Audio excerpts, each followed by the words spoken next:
وقت کی یہ مختصر سی مجلس منعقد ہوئی. اس مجلس کے منعقد کرنے میں جن ہمارے بھائی یا بزرگ کا شوق اور ان سے جن دوسرے بزرگوں نے مطالبہ کیا اور اس مطالبے کے نتیجے میں یہ مجلس منعقد ہوئی، ہم سب ان کے شکر گزار ہیں.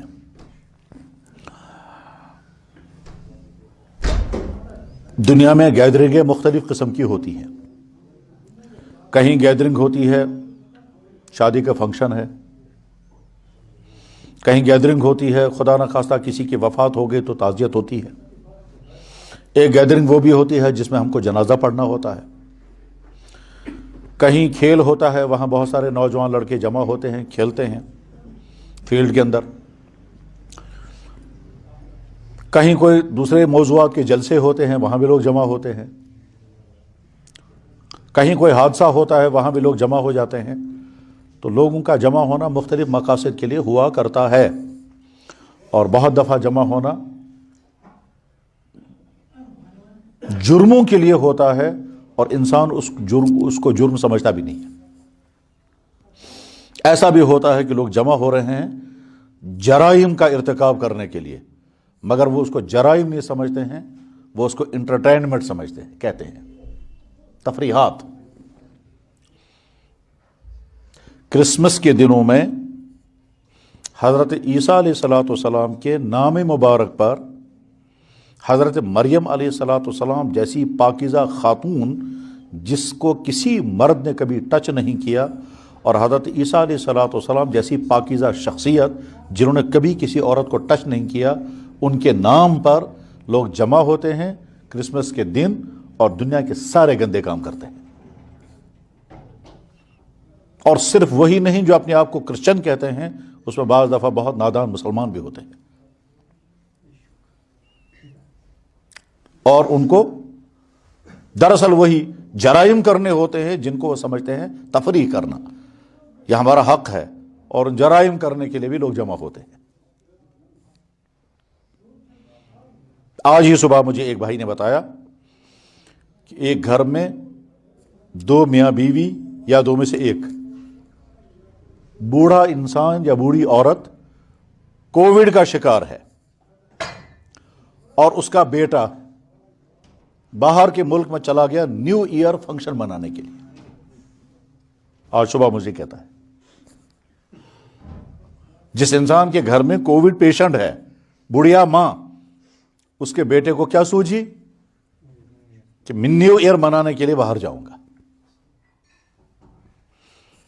اس ایسی صورتحال کے اندر ہمارا یہاں جمع ہونا، یہ ہماری گیدرنگ نہ دعوت ہے، نہ فنکشن ہے، نہ کھیل تماشا ہے، بلکہ خالص تعمیری مجلس ہے.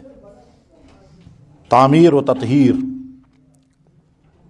جس میں صرف کنسٹرکشن کی بات ہے، جس میں صرف سدھار اور اصلاح کی بات ہوگی، جس میں صرف جائزہ لینے کی بات ہوگی. لہذا ہم بہت اچھی پہلے ہی اپنی نیت کو کلیئر کر لیں. نیت کلیئر کرنے کے معنی یہ ہیں کہ جب کوئی انسان کسی ڈاکٹر کے پاس جاتا ہے تو یہ نیت کر کے جاتا ہے کہ جو کچھ ڈاکٹر مجھے کہے گا مجھے وہ فالو کرنا ہے، مجھے وہ ماننا ہے.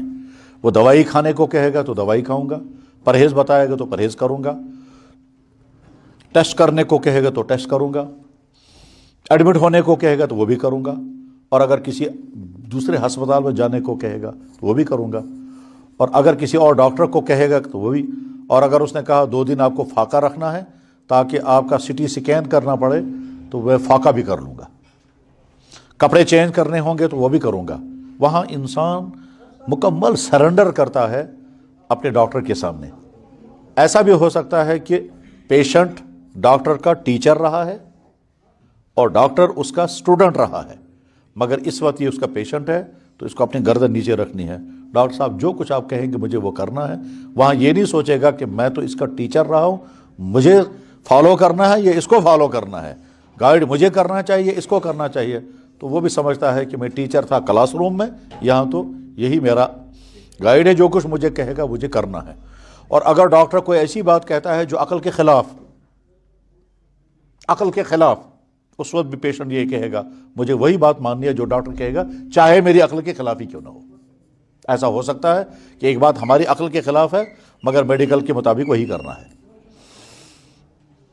ایک آدمی چل رہا تھا، چلتے چلتے پاؤں کی ٹھوکر لگ گئی پتھر کے ساتھ، ناخن اکھڑ گیا اور پاؤں میں سخت درد ہو گیا، سخت درد ہو گیا۔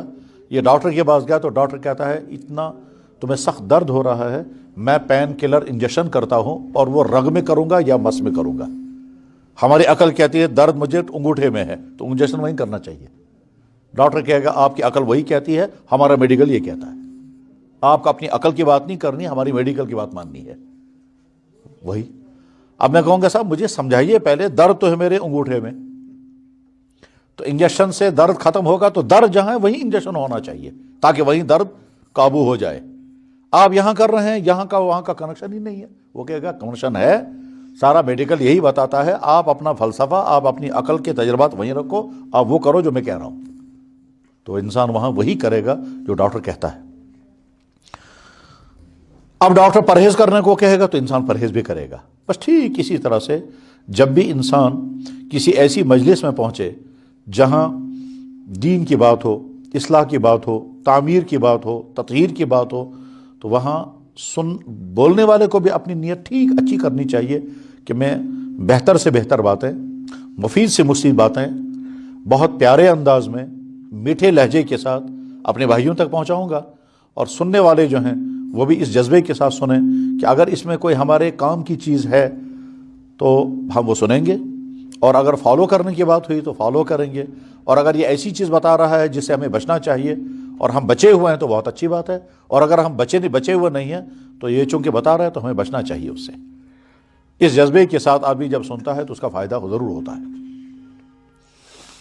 حفظان صحت کا پروگرام کیا جا رہا ہو کسی انسٹیٹیوٹ میں اور ہم وہاں بیٹھ کر کے سنیں تو حفظان صحت کے اصول بتانے والا کہے گا صاحب آپ کی صحت کی حفاظت کے لیے یہ چیزیں آپ کو کرنی چاہیے اور ان تمام چیزوں سے آپ کو بچنا چاہیے۔ ہم وہاں بہت دلچسپی کے ساتھ سنیں گے، یاد رکھیں گے اور بعد میں کرنے کی کوشش کریں گے، کرنا بھی چاہیے۔ صحت کے بچاؤ کے لیے حفظان صحت کا ماہر جو کچھ بتائے گا کرنا ہے اس کو کرنا چاہیے، جو کچھ بتائے گا بچنا ہے اس سے بچنا چاہیے۔ ہم اپنے بچے کا ایڈمیشن کسی سکول میں، کسی ادارے میں کرنا چاہتے ہیں تو پہلے وہاں سے فارم منگاتے ہیں اور ان کے وہاں ٹرمز اور کنڈیشنیں معلوم کرتے ہیں۔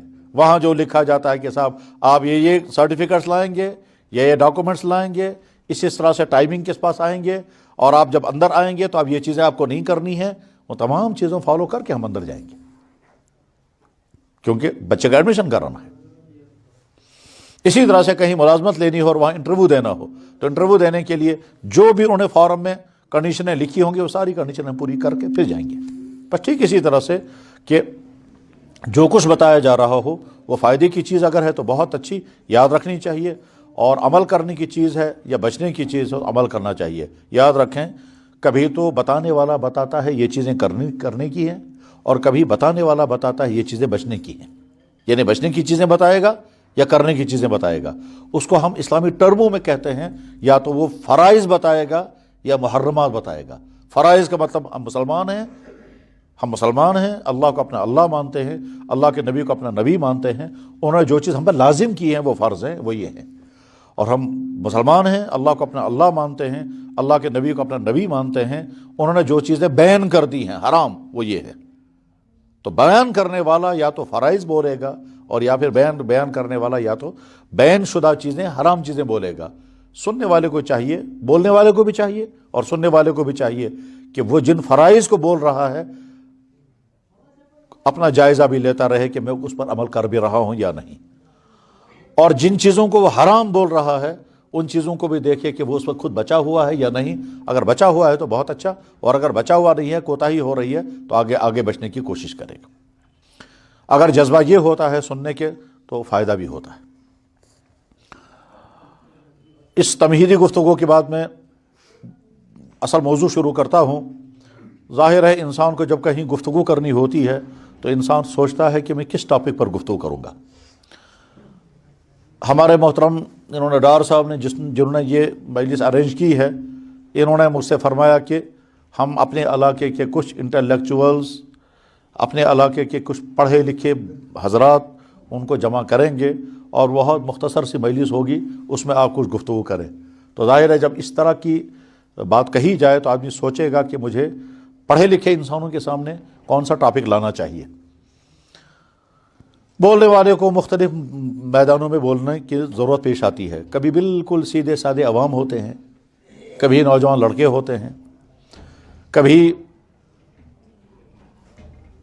سماج کے بگڑے ہوئے لوگ بھی ہو سکتے ہیں، اور کبھی بہت مہذب قسم کے لوگ، پڑھے لکھے، انٹلیکچوئل، تعلیم یافتہ، ریٹائر افسران، وہ بھی ہو سکتے ہیں۔ تو اس وقت بولنے والے کو کوشش کرنی چاہیے کہ وہ وہی گفتگو کرے جو اس کے سننے والوں کے لیے فائدہ مند ہو۔ کوئی ایسا ٹاپک لینا کہ جو سننے والوں کے لیے فائدہ مند نہ ہو تو وہ بہتر نہیں ہے۔ تو بہت سوچنے کے بعد جو ٹاپک میرے ذہن میں آئے ہیں، اللہ کرے وہ میرے لیے بھی فائدہ مند ہوں اور آپ سب لوگوں کے لیے بھی فائدہ مند ہوں، انہی ٹاپک پر کچھ دیر کے لیے گفتگو ہوگی، تقریباً 3 بجے تک۔ 3 بجے کے بعد پھر ہمارے ایک بھائی آپ کے سامنے 10-15 منٹ تک اپنی گفتگو کریں گے، ہمارے جو یہاں موجود ہیں، ہمارے ساتھ آئے ہیں، اور اس کے بعد پھر انہوں نے بتایا تھا کہ سوال جواب کا کوئی سیشن ہوگا، تو ٹھیک ہے، سوال جواب بھی سنیں گے۔ بس سوال جواب میں تعمیری سوال ہونا چاہیے، تقریبی نہیں، منفی انداز کا نہیں، کسی پر اٹیک کرنے کا نہیں۔ حضرات، اس انسان کے بنانے والے اللہ نے، اس کائنات کے پیدا کرنے والے اللہ نے اس کائنات کی تمام چیزیں انسان کی زندگی کو پرسہولت بنانے کے لیے مہیا کی ہیں۔ اس انسان کی زندگی میں ساری آسانیاں جمع ہو جانی چاہیے۔ ان تمام آسانیوں کو مہیا کرنے کے لیے اس کائنات کے بنانے والے نے ایک وسیع نظام، ایک وسیع، بہت زیادہ وسیع، اتنا زیادہ وسیع کہ ہمارا ذہن اس کی وسعتوں کو سمیٹ نہیں سکے گا۔ اتنا وسیع نظام کائنات کے بنانے والے نے انسان کی زندگی کو پرسہولت بنانے کے لیے مہیا کیا۔ انسان کو زندہ رہنے کے لیے ہوا چاہیے، ہوا ہی نہیں، آکسیجن۔ آکسیجن کیسے جنریٹ ہوتا ہے، پھر کیسے وہ مینیج ہوتا ہے، پھر وہ کیسے بیلنس میں رہتا ہے، امبیلنس نہیں ہوتا، نہ 21% سے زیادہ ہوتا ہے نہ کم ہوتا ہے۔ یہ بیلنس کیسے ہوتا ہے، اس خالق کائنات نے اس کو پورا انتظام کیا ہے، اور کروڑوں سال سے اگر یہ دنیا چل رہی ہے تو آکسیجن اسی طرح سے، آکسیجن ہو، کاربن ڈائی آکسائڈ ہو، کاربن مونو آکسائڈ ہو، یا اور کوئی گیس ہو، اسی بیلنس کے ساتھ ہے۔ انسان کے پیدا کرنے والے کو معلوم تھا کہ یہ انسان ہوا کے بغیر زندہ نہیں رہ سکے گا، اس لیے جہاں ہوا نہ پہنچنے کا خطرہ تھا وہاں بھی اس نے آکسیجن پہنچانے کا انتظام کیا، اور کیسا انتظام کیا وہ سمجھ میں تو نہیں آتا ہے، مگر اتنی بات ضرور سمجھ میں آتی ہے کہ آکسیجن وہاں بھی پہنچ رہی ہے۔ ہم رات کو جب سوتے ہیں کمرے بند کر کے، کھڑکیاں بند کر کے، اور سردیوں میں تو پالیتھین لگا کر، اور جب سوتے ہیں تو سر کے اوپر لحاف لے کر کے، منہ بند کر کے 6-7 گھنٹے تک ہم نیند میں ہوتے ہیں، اس وقت بھی آکسیجن ہمیں ملتی ہے، تبھی ہم زندہ ہیں۔ اگر یہ آکسیجن نہیں ملے گی تو ہم زندہ نہیں رہ سکتے۔ یہ بند کمرے کے اندر سر کے اوپر لحاف ہے، اور وہ بھی گھنٹوں تک اندر بند رہتا ہے، اور منہ بھی بند ہوتا ہے، اس کے باوجود اس انسان کو یہ آکسیجن کیسے پہنچ رہا ہے، اور منہ بند ہے تو ناک کے ذریعے سے آپریشن لے رہا ہے۔ اس خالق کائنات انسان کے لیے کیا۔ انسان کو زندگی گزارنے کے لیے پانی چاہیے تھا، پانی کے بغیر زندگی نہیں۔ قرآن نے پہلے کہا ہے، سائنس بھی یہ کہتی ہے کہ دنیا میں جہاں ہمیں زندگی کو ڈھونڈنا ہے وہاں سب سے پہلے پانی ڈھونڈو۔ چاہتے جب سیاروں پر سائنسدان جاتے ہیں سب سے پہلے دیکھتے ہیں وہاں کہ لائف سپورٹ سسٹم وہاں ہے یا نہیں ہے، اور لائف سپورٹ سسٹم کے لیے سب سے پہلے پانی ڈھونڈا جاتا ہے۔ اگر پانی ہے تو، اور اگر پانی نہیں تو زندگی نہیں۔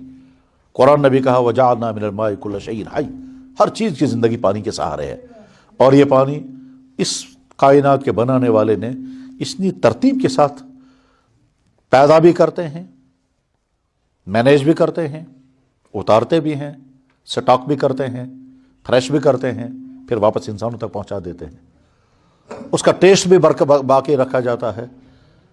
اگر پانی کی ساری سائنس پڑھیں ہم کہ سائنس پانی بنتا کیسے ہے، پھر وہ فضا میں بادلوں کی شکل میں کیسے کنورٹ ہوتا ہے، پھر وہ بادلوں کی شکل کا پانی جو ہے واپس پانی کیسے بنتا ہے، پھر وہ کیسے اترتا ہے اور زمین میں کیسے جذب ہو جاتا ہے، پھر زیادہ نیچے نہیں جاتا ہے بلکہ اس سطح پر رہتا ہے کہ واپس نکل سکے. اور پھر انسان کی ضرورت کیسے پوری ہوتی ہے؟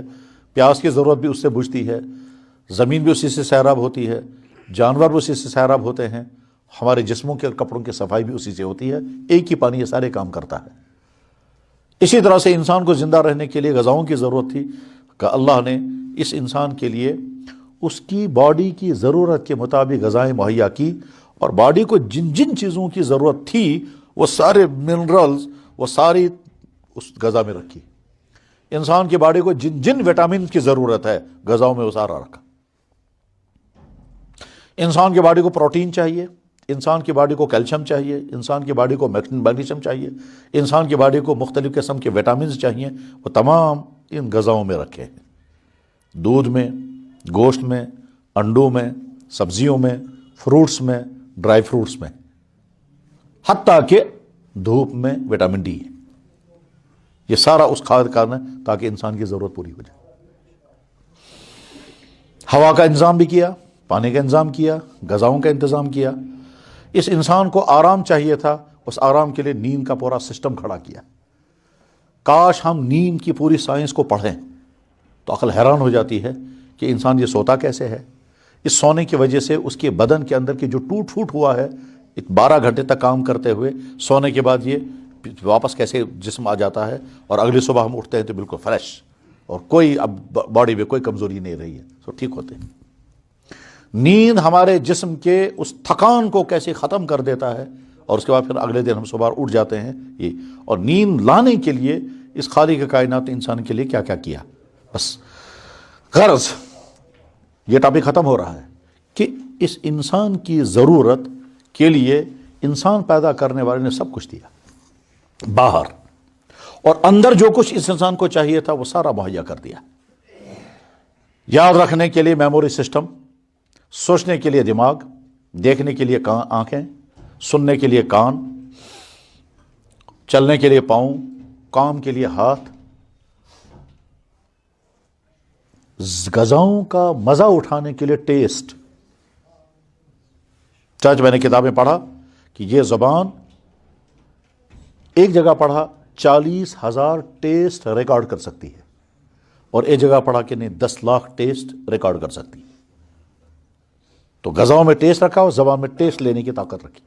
ہم زبان کو کس سے چکھ کر بتا سکتے ہیں یہ نمکین چائے ہے کہ میٹھی چائے ہے، میٹھا برابر ہے یا کم ہے، سالن مزیدار بنایا ہے یا خراب ہو گیا ہے.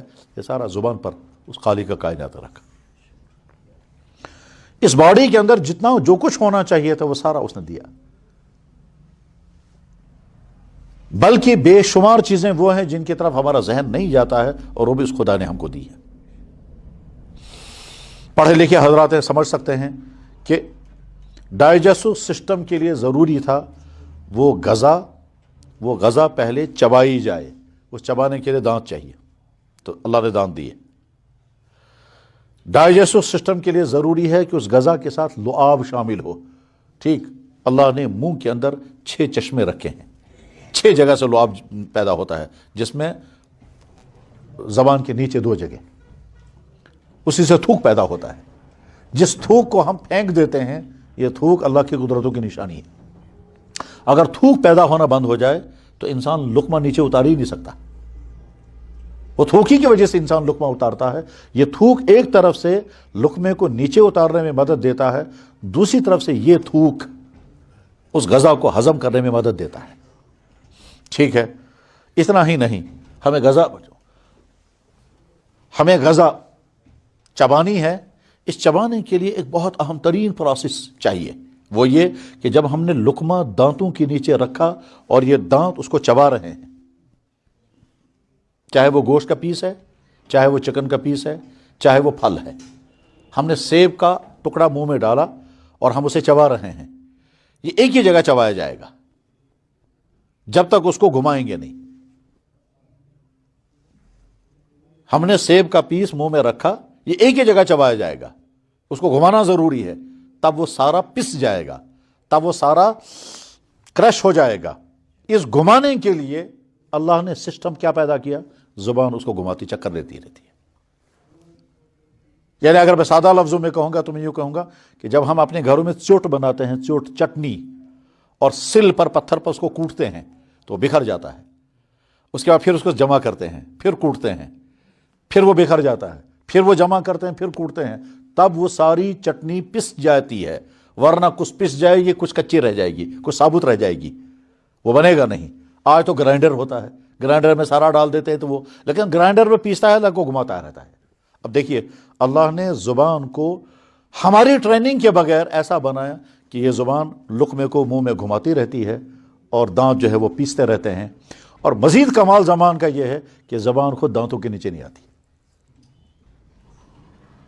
شاید بات سمجھ رہے ہیں؟ انسان کو تو نہیں معلوم تھا یہ ساری چیزیں مجھے ہونی چاہیے تھی۔ اس خالق کائنات انسان کو یہ سب کچھ دیا۔ انسان کے خون میں کیا کیا ہونا چاہیے میڈیکل سائنس والے ڈیٹیل سے بتا سکتے ہیں۔ 10,000 بیماریاں ڈیٹیکٹ ہو جاتی ہیں اسی خون کے ذریعے سے۔ اس خون میں خدا نے کیا کیا رکھا ہے۔ انسان پیدا ہوا، پیدا ہونے کے بعد جو ہی دنیا میں آیا تو اس کو سب سے پہلے چاہیے تھا اس کے لیے غذا کا انتظام۔ وہ غذا کا انتظام پیدا کرنے والے نے ماں کی چھاتی میں پیدا کر دیا ہے۔ جب تک بچہ دنیا میں نہیں آتا جب تک بچہ دنیا میں نہیں آتا تب تک ماں کی اس چھاتی میں دودھ نہیں آتا، غذائیں وہی کھاتی ہے یہ۔ لیکن جو ہی ادھر سے بچہ دنیا میں آ گیا، اسی ماں کی چھاتی میں دودھ آ گیا۔ وہ گلینڈز جو یہ ملک پلانٹ چلا رہے ہیں، وہ گلینڈز تب تک خاموش تھے، اور جو ہی بچہ یہاں سے باہر آ گیا گلینڈز حرکت میں آ گئے، اور اب وہ دودھ کی نہریں شروع ہو گئی۔ اور دودھ اتنا بیلنسڈ کہ یہ جتنے خشک دودھ بنانے والے، ڈبوں کا دودھ بنانے والے کمپنیاں ہیں، تمام تسلیم کرتے ہیں کہ ہمارے ڈبے کا دودھ ماں کے دودھ کا برابر نہیں، یہ اس کا آلٹرنیٹو نہیں ہے۔ لیکن اتنا ہی نہیں، دودھ پیدا تو کر دیا، اب اس کے بعد اس بچے کو چوسنا ہے، اور اس بچے کو چوسنے کے لیے ٹریننگ چاہیے۔ اور ماں کے پیٹ میں ٹریننگ سینٹر کوئی نہیں ہے جس کو کہا جائے بیٹا آپ دنیا میں جا رہے ہیں، آپ کے لیے وہاں دودھ آ جائے گا، لیکن چوسنا آپ کو خود ہوگا، اور چوسنے کے لیے ہم آپ کو ٹرین کر دیتے ہیں، وہاں کوئی ادارہ نہیں ہے۔ اور دنیا میں آ کر کے اس بچے کو اگر کوئی سکھانا چاہیں تو ممکن نہیں ہے، سکھا نہیں سکتے، امپاسبل۔ ہم اپنے لیکچر سے اس کو سکھا نہیں سکتے، ڈاکٹر اپنے ٹریٹمنٹ سے اس کو سکھا نہیں سکتا۔ دنیا میں سکھانے کی جتنی تدبیریں ہو سکتی ہیں، اس بچے کے سامنے کوئی تدبیر کارگر نہیں ہے، اس لیے اس بچے کو چوسنا نہیں سکھا سکتے۔ اس پیدا کرنے والے اللہ نے اس بچے کو چوسنے کا آرٹ وہیں سے بھیجا دیا ہے۔ چنانچہ جو ہی بچہ دنیا میں آتا ہے، آدھے گھنٹے کیا آپ اس کو نہلائیں گے، اور نہلانے کے بعد پھر جب ماں کی گود میں دیں گے یا کسی بزرگ کی گود میں دیں گے، وہ اس کو کھجور، میں نے کتنی مرتبہ یہی دیکھنے کے لیے کہ جب بچہ پیدا ہوا گود میں لیا، اور گود میں لینے کے بعد پھر اس کو اذان پڑھی، جو ہی اذان پڑھی تو آنکھ کھول دی، اور جو ہی کھجور چبایا اور بچے کے منہ میں رکھا تو 2 یا 3 سیکنڈ یہ بچہ رکا رہا، اس کے بعد فوراً چوسنا شروع کر دیتا ہے۔ کون سکھاتا ہے اسے چوسنا؟ اور اگر یہ بچہ نہیں چوسے گا میرے بھائی، دنیا کی کوئی طاقت سکھا نہیں سکتی۔ ہم اپنے گھروں میں تجربے کرتے رہتے ہیں، ماں کہتی ہے بچہ چوس ہی نہیں رہا ہے، ایشن بابے رٹان، ایشن چوہے دیوان، ایشن چوے نہیں، یہ بچہ جو ہے چھاتی نہیں لے رہا ہے، یہ چوس نہیں رہا ہے، اور بچہ چپ چاپ بیٹھتا ہے جب وہ بیمار ہو یا منہ میں چھالے پڑ گئے ہوں اور وہ چوس نہیں پاتا ہے، تو اس وقت ماں تڑپتی ہے کسی طرح سے یہ چوسنا چاہیے۔ اور اس وقت بھی جب ماں کو دودھ چڑھ جاتا ہے، شاید نہیں بولوں، دودھ چڑھ جاتا ہے، جب جمع ہو جاتا ہے اور چوسنے والا کوئی نہیں ہوتا، ماں پریشان ہو کے بعد میں دودھ نکال کر پھینک دیتی ہے۔ اس بچے کو چوسنا کون سکھاتا ہے؟ وہی ہے۔ اس بچے کا ایک اور بڑا مسئلہ ہے کہ اپنی پریشانی، اپنی پرابلم اس کو بتانی ہے۔ مجھے بھوک لگی ہے، مجھے پیاس لگی ہے، مجھے ٹھنڈ لگی ہے، میں نے پیشاب کر دیا ہے، میرے کپڑے خراب ہو گئے ہیں، یہ بتانا ہے، لیکن وہ بول نہیں سکتا۔ تو کیا کرے گا؟ کیسے پتا چلے گا؟ تو اس انسان کے بنانے والے نے اس کو رونے کا آرٹ دیا، بس وہ رو کر کے بتا دیتا ہے۔ چنانچہ جو ہی بچے نے پیشاب کیا وہ رونے لگے گا، اس کو بھوک لگی وہ رونے لگے گا، اس کو پیٹ میں درد ہوا رونے لگے گا۔ وہ رو کر کے گویا اپنے ماں باپ کو کہتا ہے کہ مجھے دیکھو، مجھے کیئر کرو، مجھے میری پریشانی دیکھو۔ اگر یہ رونے کا آرٹ اس کے پاس نہیں ہوگا، ماں باپ کو نہیں پتا چلے گا کہ ہمارا بچہ کس حال میں۔ چلیے سب ٹھیک ہے، ماں کی چھاتی میں دودھ بھی آ گیا، بچے کو چوسنا بھی آ گیا، اور وہ رو کر دکھا بھی رہا ہے، لیکن اگر ماں باپ تنگ آنے لگیں، ماں کو 10 مرتبہ رات کو اٹھنا پڑے گا، وہ کہے گا بلا مارو اس کو، یہ میرے ڈسٹرب کر رہا ہے مجھے، لیکن نہیں، ماں کے دل میں محبتوں کا ایک ایسا طوفان کھڑا کر دیا ہے کہ یہ رات بھر نہیں، ہفتوں نہیں، مہینوں اپنے بچے کے لیے کھڑی رہتی ہے، اور کبھی اس بچے کی اس مصیبت کو اپنے لیے بوجھ نہیں مانتی۔ قرآن کریم نے اس کو ریفرنس کے طور پر لیا۔ اللہ تعالیٰ فرماتے ہیں تم مجھ سے جب اپنے ماں باپ کے لیے دعا کرو گے تو ریفرنس وہی دینا، یا اللہ جیسے میرے ماں باپ نے میرے بچپن میں میرے ساتھ شفقتوں کا طوفان میرے ساتھ برتا ہے، ٹھیک وہی شفقتیں آپ ان کے ساتھ کریں۔ واقعتاً یہی ہے، آپ جانتے ہوں گے کہ دنیا میں کسی بھی مخلوق کے بچے اپنے ماں باپ سے اتنی خدمت نہیں لیتے جتنا انسان کا بچہ لیتا ہے۔ بچڑا آدھے گھنٹے میں کھڑا ہو جائے گا، اس کے بعد پھر ماں کے کیئر کر، اس کو لال میں شانت میں ضرورت۔ گائے کو کبھی بچے کو گود میں بٹھانے کی ضرورت نہیں ہے، سردی نہیں، وہ تو خود ہی سب کچھ کرتا رہے گا۔ دنیا چاہے چڑیے، چاہے فضا میں اڑنے والے پرندے ہوں، زمین میں چلنے والے جانور ہوں، یا جنگلی درندے ہوں، کسی مخلوق کی نئی پود، کسی مخلوق کی نئی جنریشن، کسی مخلوق کی اولاد اپنے ماں باپ سے اتنی خدمت نہیں لیتی ہے جتنے انسان۔ اور یہ انسان خدمت لیتا ہے، مگر یہ خدمت تبھی انجام پاتی ہے جب ماں باپ کے دل میں محبتوں کا ایک طوفان ہوتا ہے جس کی کوئی حد ہی نہیں ہے، اور اس لیے ماں جو ہے وہ کیئر کرتی ہے، وہ کبھی بوجھ نہیں سمجھتی۔ وہ سب کچھ کرنے کے بعد پھر بھی کہتے بلا گئے بالا سن ٹھیک ہے سن۔ یہ محبتیں جو ماں کے دلوں میں رکھی ہیں اللہ نے، اس محبتوں کے سہارے ہی، ورنہ انسان کہاں معلوم تھا۔ یہ اس پیدا کرنے والے اللہ نے انسان کے اندر کے لیے اور باہر کے لیے سارے انتظامات کیے۔ یہ غذائیں کھائے گا، غذائیں کھانے کے بعد پھر ایک طرف سے ان غذاؤں کے تمام جوس، تمام ویٹامنز، تمام چیزیں جس میں سے نکلتی ہے وہ اس کی باڈی کو لگنی چاہیے، اور جو وہاں جو ویسٹیج تیار ہوا ہے یہ باہر نکلنا چاہیے۔ تو اللہ نے پیشاب، چھوٹے پیشاب اور دوسرے پیشاب کے ذریعے سے باہر نکالنے کا سسٹم بھی رکھا، اور یہ سارا سسٹم یہاں سے غذا جاتی ہے، اس میں سے جو چیزیں باڈی کو لگنی چاہیے وہ لگتی ہیں، اور باقی غذائیں باہر نکلتی رہتی ہیں، اور انسان ایک بیلنس سے زندگی گزار رہا ہے۔ اس پیدا کرنے والے اللہ نے جیسے انسان کے لیے ساری چیزیں مہیا کی ہیں، اس میں تو بہت تفصیلات ہیں، اور ظاہر ہے وہ تفصیلات اگر بیان ہونے لگیں گے تو وقت ختم ہو جائے گا، اگلی باتیں رہ جائیں گی، ورنہ انسان کو مزاج بنانا چاہیے غور کرنے کا، اللہ نے ایک ایک چیز کے پیچھے کیا کیا فلسفے رکھے ہیں۔ یہ جو میڈیکل سائنس پڑھتے ہوئے انیٹمی پڑھی جاتی ہے، کاش انیٹمی پڑھتے ہوئے ہم اس خدا کی قدرتوں کو بھی ذہن میں رکھیں اور پھر انیٹمی پڑھیں، تو جناب ہڈیوں کا سارا سسٹم پڑھیں گے تو عقلیں حیران ہوتی ہے، نرو سسٹم پڑھیں گے تو عقلیں حیران ہوتی ہے، ڈائجسٹو سسٹم پڑھیں گے تو عقلیں حیران ہوتی ہے، برین کا سارا سسٹم پڑھیں گے تو عقلیں حیران ہوتی ہیں، ہارٹ کا سارا سسٹم پڑھیں گے تو حیران ہوتی ہے، بلڈ جنریشن اور سرکولیشن کا سارا سسٹم پڑھیں گے عقلیں حیران ہوتی ہیں، پھر مرد بننے کے جو سسٹم، اللہ ایک ایک چیز اللہ کی قدرت کی نشانی ہے۔ قرآن میں بھی اللہ تعالیٰ کہتے ہیں سنوریہم آیاتنا فی الآفاق وفی انفسہم، کائنات کے چپے چپے میں میری قدرت کی نشانیاں تمہارے سامنے ہیں، تم غور نہیں کرتے۔ اور ایک جگہ اللہ فرماتے ہیں وفی انفسکم افلا تبصرون، تمہارے جسموں میں میری قدرت اور رحمت کی نشانیاں موجود ہیں، تم غور کیوں نہیں کرتے، تم سوچتے کیوں نہیں؟ انسان کی آنکھ کے اوپر جو کور ہے، اس کور کے اندر اللہ نے سپرنگ رکھا ہے، اور وہ سپرنگ اتنا فاسٹ کام کرتا ہے کہ کبھی کبھی انسان کے ارادے سے پہلے ہی وہ سپرنگ کھلتا اور بند ہوتا ہے۔ یہ شٹر، ایسے بھی لوگ دنیا میں پائے جاتے ہیں کہ ان کا یہ سپرنگ فیل ہو گیا اور آنکھ گر گئی۔ جب آنکھ گر گئی تو وہ دیکھ نہیں سکتے ہیں، آنکھ پڑی، وہ کھولنے کی کوشش کرتے ہیں، یہ شٹر اٹھ نہیں پاتا ہے، اور جب ان کو دیکھنا پڑتا ہے تو ایسے کرنا پڑتا ہے، پھر جب چھوڑ دیتے ہیں تو آنکھ واقف نہیں گئی۔ جب ان کو پڑھنا ہوتا ہے تو یہاں سوئی لگا کے رکھتے ہیں اور یہاں سوئی لگا کے رکھتے ہیں، پھر آنکھ کھولتے ہیں، ان سے پوچھتے ہیں کیا حال ہے، کہنے لگے بہت معمولی چیز ہے، آنکھ کے اوپر کا کور، اس کور کے اندر جو سپرنگ ہے وہ فیل ہو گیا ہے، یعنی آسانوں فالج گر گیا ہے، آنکھ نیچے گر کے بیکار ہو گیا۔ میں نے ایسے آدمیوں کو دیکھا ہے،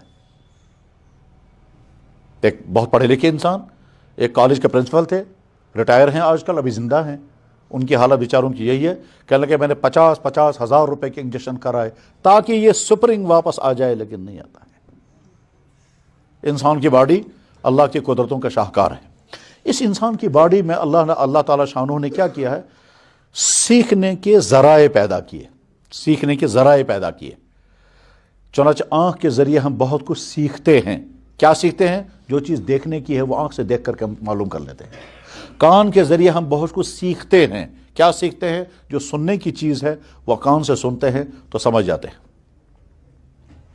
زبان کے ذریعے سے ہم بہت کچھ سیکھتے ہیں۔ کیسے سیکھتے ہیں؟ ہم نے ایک نئی چیز دیکھی، ہمیں معلوم نہیں تھا یہ کیا ہے، یہ ٹیسٹ فل ہے، ذائقہ اس کا کیسا ہے، میٹھا ہے، تیکھا ہے، کھٹا ہے، کڑوا ہے، کیا ہے، ہم نے زبان پر رکھا، چک کر کے دیکھا تو لگا ہاں یہ تو میٹھی چیز ہے۔ زبان کے ذریعے سے، زبان کے ذریعے سے سیکھنے کے معنی کیا ہیں؟ کشمیری ہمارا کشمیری بھائی بہت آرام کے ساتھ آنکھ بند کر کے صرف ٹیسٹ کر کے بتا سکتا ہے یہ ایسا امریکن ژوٗنٛٹھ، یہ ایسا دل سے ژوٗنٛٹھ۔ اندھیرے میں شوہر نے اپنی اہلیہ سے کہا منہ خشک ہو گیا ہے، سیب کھانا چاہتا ہوں، تریل انت اہلیہ لائٹ نہیں تھی، اہلیہ گئی ٹوکرے میں سے سیب نکالا اور شوہر کے منہ میں دیا، اس نے جو ہی کاٹا تو زبان بتا دے گی کہ یہ کون سا سیب تھا۔ ٹیسٹ اللہ نے رکھا۔ تو سیکھنے کے لیے اللہ نے ذرائع عطا کیے ہیں۔ اس کو ہم علمی زبان میں کہتے ہیں قوت باصرہ، قوت سامعہ، قوت ذائقہ، قوت لامسہ۔ ہم چک کر ٹچ کر کے بتا سکتے ہیں یہ کیا ہے۔ اسی طرح سے قوت رائحہ، سونگھ کر کے ہم بتا سکتے ہیں کہ یہ کیا چیز ہے۔ چنانچہ جیسا میں نے ابھی ریفرنس دیا تھا، انسان کی ناک میں بو محسوس کرنے کے لیے جو سسٹم اللہ نے رکھا ہے، اس سسٹم کی وجہ سے یہ تقریباً 40,000 بوئیں ریکارڈ کر لیتی ہے۔ جو بو ہم نے آج دیکھی، سونگی، سال ہر سال کے بعد اگر یہی بو آئی بھی تو ہمارا جواب فوراً کہے گا یہ وہی ہے، چاہے گونا تھے ریکارڈ۔ لیکن ان تمام آنکھ دیکھنے کا کام کرتی ہے مگر لمٹ ہے، کان سننے کا کام کرے گا مگر اس کے بھی لمٹ ہے، زبان چکھنے کا کام کرے گی لیکن اس کے لیے بھی لمٹ ہے بس۔ لیکن کچھ چیزیں ایسی ہیں کہ آنکھ وہاں کچھ نہیں کہہ سکتی، کان وہاں کچھ نہیں کر سکے گا، تمام یہ اعضاء کہیں گے ہمارا کام یہاں نہیں ہے، یہ تو کسی اور چیز سے آپ معلوم کریں گے۔ تو وہاں پر انسان کی پھر عقل کام کرتی ہے، پھر وہاں اپنی عقل سے فیصلے کرتے ہیں۔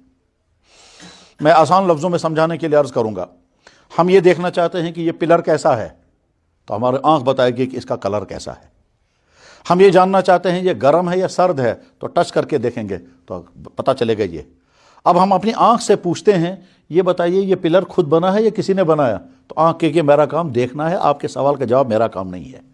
ہم اپنے کان سے پوچھیں گے ذرا آپ یہ بتائیے کہاں آواز لگا کہ اس پہ کوئی آواز تو نہیں آ رہی ہے، کان کہے گا ہاں میں سن کر دیکھتا ہوں اندر کچھ آواز آتی ہے، لگتا ہے اندر کچھ کھڑکڑ ہے، تو یا تو کوئی چوہا اندر ہے یا کان کہے گا اندر کوئی آواز نہیں۔ اب ہم کان سے پوچھتے ہیں یہ بتاؤ یہ پلر خود بنا ہے یا کسی نے بنایا، کان کہے گا میرا کام یہ نہیں ہے، میرا کام سننا ہے۔ ہم زبان سے کہیں گے آپ نے ٹیسٹ کر کے بتایا اس کا ذائقہ کیسا ہے، اس کا ذائقہ جو ہے وہ کڑوا ہے، اس لیے کہ یہ کائرو کی لکڑی ہے اور کائرو کی لکڑی کڑوی ہوتی ہے، یا یہ ویر کی لکڑی ہے اور ویر کی لکڑی میں میٹھا پن ہوتا ہے، زبان نے چکھ کر کے بتا دیا۔ اب ہم زبان سے کہیں گے آپ یہ بھی بتا دو یہ پلر خود بنا ہے یا کسی نے بنا، زبان کہے کہ میرا کام نہیں ہے، اپنی عقل سے پوچھو۔ اب ہم اپنی عقل سے پوچھتے ہیں کہ جی یہ بتائیے یہ پلر خود بنا ہے یا کسی نے بنایا ہے، عقل کہتی ہے خود دنیا میں کوئی چیز نہیں بنتی، اس کو ضرور کسی نے بنایا۔ دنیا میں کوئی چیز خود نہیں بنتی، اس کو ضرور کسی نے بنایا ہے۔ بس عقل یہاں تک پہنچی۔ اس کے بعد ہم عقل سے کہتے ہیں اگلا سوال آپ ہی حل کر دیں، جیسے یہ سوال آپ نے حل کر دیا، اگلا سوال بھی آپ حل کر دیں، وہ کون ہے جس نے یہ بنایا؟ تو عقل کہے کہ میرا کام یہ نہیں ہے بتانا، یہ آپ مسجد کی انتظامیہ والوں سے پوچھو وہ کون تھا جس نے یہ بنایا، میری ڈیوٹی یہیں ختم ہو گئی۔ میں ایک بہت بڑا اصول سمجھا رہا ہوں بہت آسان لفظوں میں۔ یہ کائنات ہمارے سامنے ہے، اس کائنات میں کروڑوں مخلوقات ہیں۔ پلانٹس، جو لوگ باٹنی پڑھتے ہیں وہ جانتے ہوں گے پلانٹس دنیا میں کتنی قسم کے ہیں، تقریباً 20 ملین جو ریکارڈ میں آئے۔ پلانٹس 20 ملین جو ریکارڈ میں آئے، اس سے زیادہ بھی ہو سکتے ہیں۔ یہ ہماری تحقیقات نہیں ہے، جو باٹنی کے ماہرین ہیں ان کا کہنا ہے، ہمارا فیلڈ یہ نہیں ہے، انہی سے سن کر بتاتے ہیں۔ کیڑے مکوڑوں کی دنیا کتنی وسیع ہے، پرندوں کی دنیا کتنی وسیع ہے، کلرز کی دنیا کتنی وسیع ہے، زمین کے اندر سے پتھر نکل رہے ہیں، ماربل، اس کی دنیا کتنی وسیع ہے۔ ٹھیک، فضا میں جو انرجی ہیں وہ کیا کیا قسم کی انرجی ہیں، اس کی دنیا کتنی وسیع ہے۔ اس کے بعد پھر اسٹرونومی پڑھیں گے تو وہ تو اور زیادہ وسیع ہے، ساری کائنات کتنی بڑی ہے، آپ حضرات نے خوب پڑھا ہوگا یا پڑھیں گے، جو نوجوان ہیں وہ آئندہ پڑھیں گے۔ ٹھیک، ہم اتنا جانتے ہیں سورج کے اندر کتنی ہیٹ ہے، بہت اچھا، لیکن اس وقت جبکہ نئی تحقیقات سامنے آئی ہیں وہ یہ ہے کہ ناسا نے اعلان کر دیا کہ ایک اور سورج دریافت ہوا ہے جو اس سورج سے 1 ارب گنا زیادہ ہیٹ اپنے اندر رکھتا ہے، اس سورج سے 1 ارب گنا زیادہ ہیٹ اپنے اندر رکھتا ہے، اس کا نام کویزار۔ یہ ساری کائنات ہے، جس میں سے کچھ کائنات کو ہم دیکھ پا رہے ہیں، کچھ کو ہم نہیں دیکھ پا رہے ہیں۔ ہمارے سامنے سوال پیدا ہوا، یہ خود بنی ہے یا کسی نے بنائی؟ ہم اپنی آنکھ سے کہیں گے تو آنکھ کہے کہ میں کلر تو بتا سکتی ہوں، تمہارے سوال کا جواب میرے پاس نہیں۔ کان سے پوچھیں گے، وہ کہیں گے میرا سوال، میری ڈیوٹی یہ نہیں ہے، یہ آپ اپنی عقل سے پوچھو۔ اب عقل سے پوچھتے ہیں، عقل جواب میں کہتی ہے دنیا میں کوئی چیز خود نہیں بنتی، کائنات خود کیسے بنے گی؟ تاج محل کو دیکھ کر کے کوئی نہیں کہہ سکتا بہت حسین ہے مگر خود بخود بنا ہے۔ اچھے ڈریس کو دیکھ کر کوئی نہیں کہہ سکتا بہت اچھا ڈریس ہے مگر کپڑا بھی خود ہی بنا ہے، کٹنگ بھی خود ہی ہوئی ہے، سلائی بھی خود ہی ہوئی ہے۔ ہمارے ہاتھ میں جو بسکٹ ہے، یہ بسکٹ مزیدار ہے، یہ کھا کر کے کوئی نہیں کہہ سکتا یہ خود بنا ہے، بلکہ آپ برگر کھا رہے ہیں یا پیزا کھا رہے ہیں، ٹیسٹ فل ہے، لیکن کبھی نہیں کہہ سکتے کہ یہ برگر خود بنا ہے، یہ اپنے پیچھے لمبی کہانیاں سناتا ہے۔ ہمارے ہاتھ میں چکن پیتی ہے، مٹن پیتی ہے، یہ بتاتی ہے کہ یہ لمبی کہانیاں ہیں، اس میں چکن ہے، اس کا مطلب یہ ہے کہ یہ چکن کہیں پیدا ہوا ہے، یہ کسی پولٹری فارم میں رہا ہے، پھر وہاں یہ بڑا ہوا ہے، پھر وہاں سے آگے چلا ہے، پھر آپ کے گاؤں میں پہنچا ہے، پھر وہاں کسی نے اس کو ذبح کیا ہے، پھر اس کا گوشت الگ کیا ہے، پھر اس کو بون لیس بنایا ہے، پھر بون لیس بنا کر کے پھر اس کو ابالا ہے، پھر اس میں مسالے ملائے ہیں، اور اس کے بعد پھر اس نے پیسٹ تیار ہوا ہے۔ یہ پیسٹ تیار ہو کر کے اب اس کو بنانی ہے پیٹی۔ اس پیٹی کے لیے اس نے کہیں سے آٹا لیا ہے، یہ آٹا کسی زمین سے گندم پیدا ہوا ہے، یہ کوئی اناج اگانے والا رہا ہے کہیں، چاہے وہ یہاں ہے چاہے کہیں اور ہے، اور اس کے بعد یہ گندم پیدا ہوا۔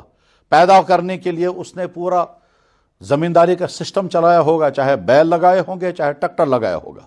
اس کے لیے ضروری ہے اس نے پہلے زمین میں بیج ڈالا ہوگا، بیج ڈالنے کے لیے ضروری ہے اس نے پہلے زمین میں پانی بھی ڈالا ہوگا، اور یہ تمام مرحلے گزرنے کے بعد پھر گندم تیار ہوا، اور وہ گندم تیار ہو کر پھر کسی گودام میں پہنچا، وہاں سے پھر اس کو جمع کیا گیا، پھر آگے چل کر کے کسی فلور مل میں پہنچا، وہاں اس کو پیسا گیا، پھر یہ آٹا بنا، اور آٹا بن کر کے آگے چلتا رہا یہاں تک کہ آپ تک پہنچا، پھر آپ کے مارکیٹ میں پہنچا، پھر مارکیٹ سے ہمارے کاندروں نے خریدا یا بیکری والے نے خریدا، اس کے بعد پھر اس نے اس کے وہ پیڑے بنائے، پیڑے بنانے کے بعد اس میں آئل استعمال کیا، اس میں اور دوسری کیا کیا چیزیں استعمال کی جاتی ہیں۔ اس کے بعد پھر ایک ماہر کک، بیکری والا ماہر ہے، اس نے یہ تمام چیزوں کو بیلنس کر کے پھر آگ میں اس کو رکھا، اور آگ کے لیے بھی اس نے لمبا پروسیس رکھا ہوگا، ہو سکتا ہے وہ سیدھا سادہ ہمارا کشمیری تنور رہا ہے یا بہت اعلیٰ درجے کا اوون رہا ہے، اس میں یہ پیٹھی تیار ہوئی ہے، اس کے بعد یہ آپ کے سامنے آئی ہے۔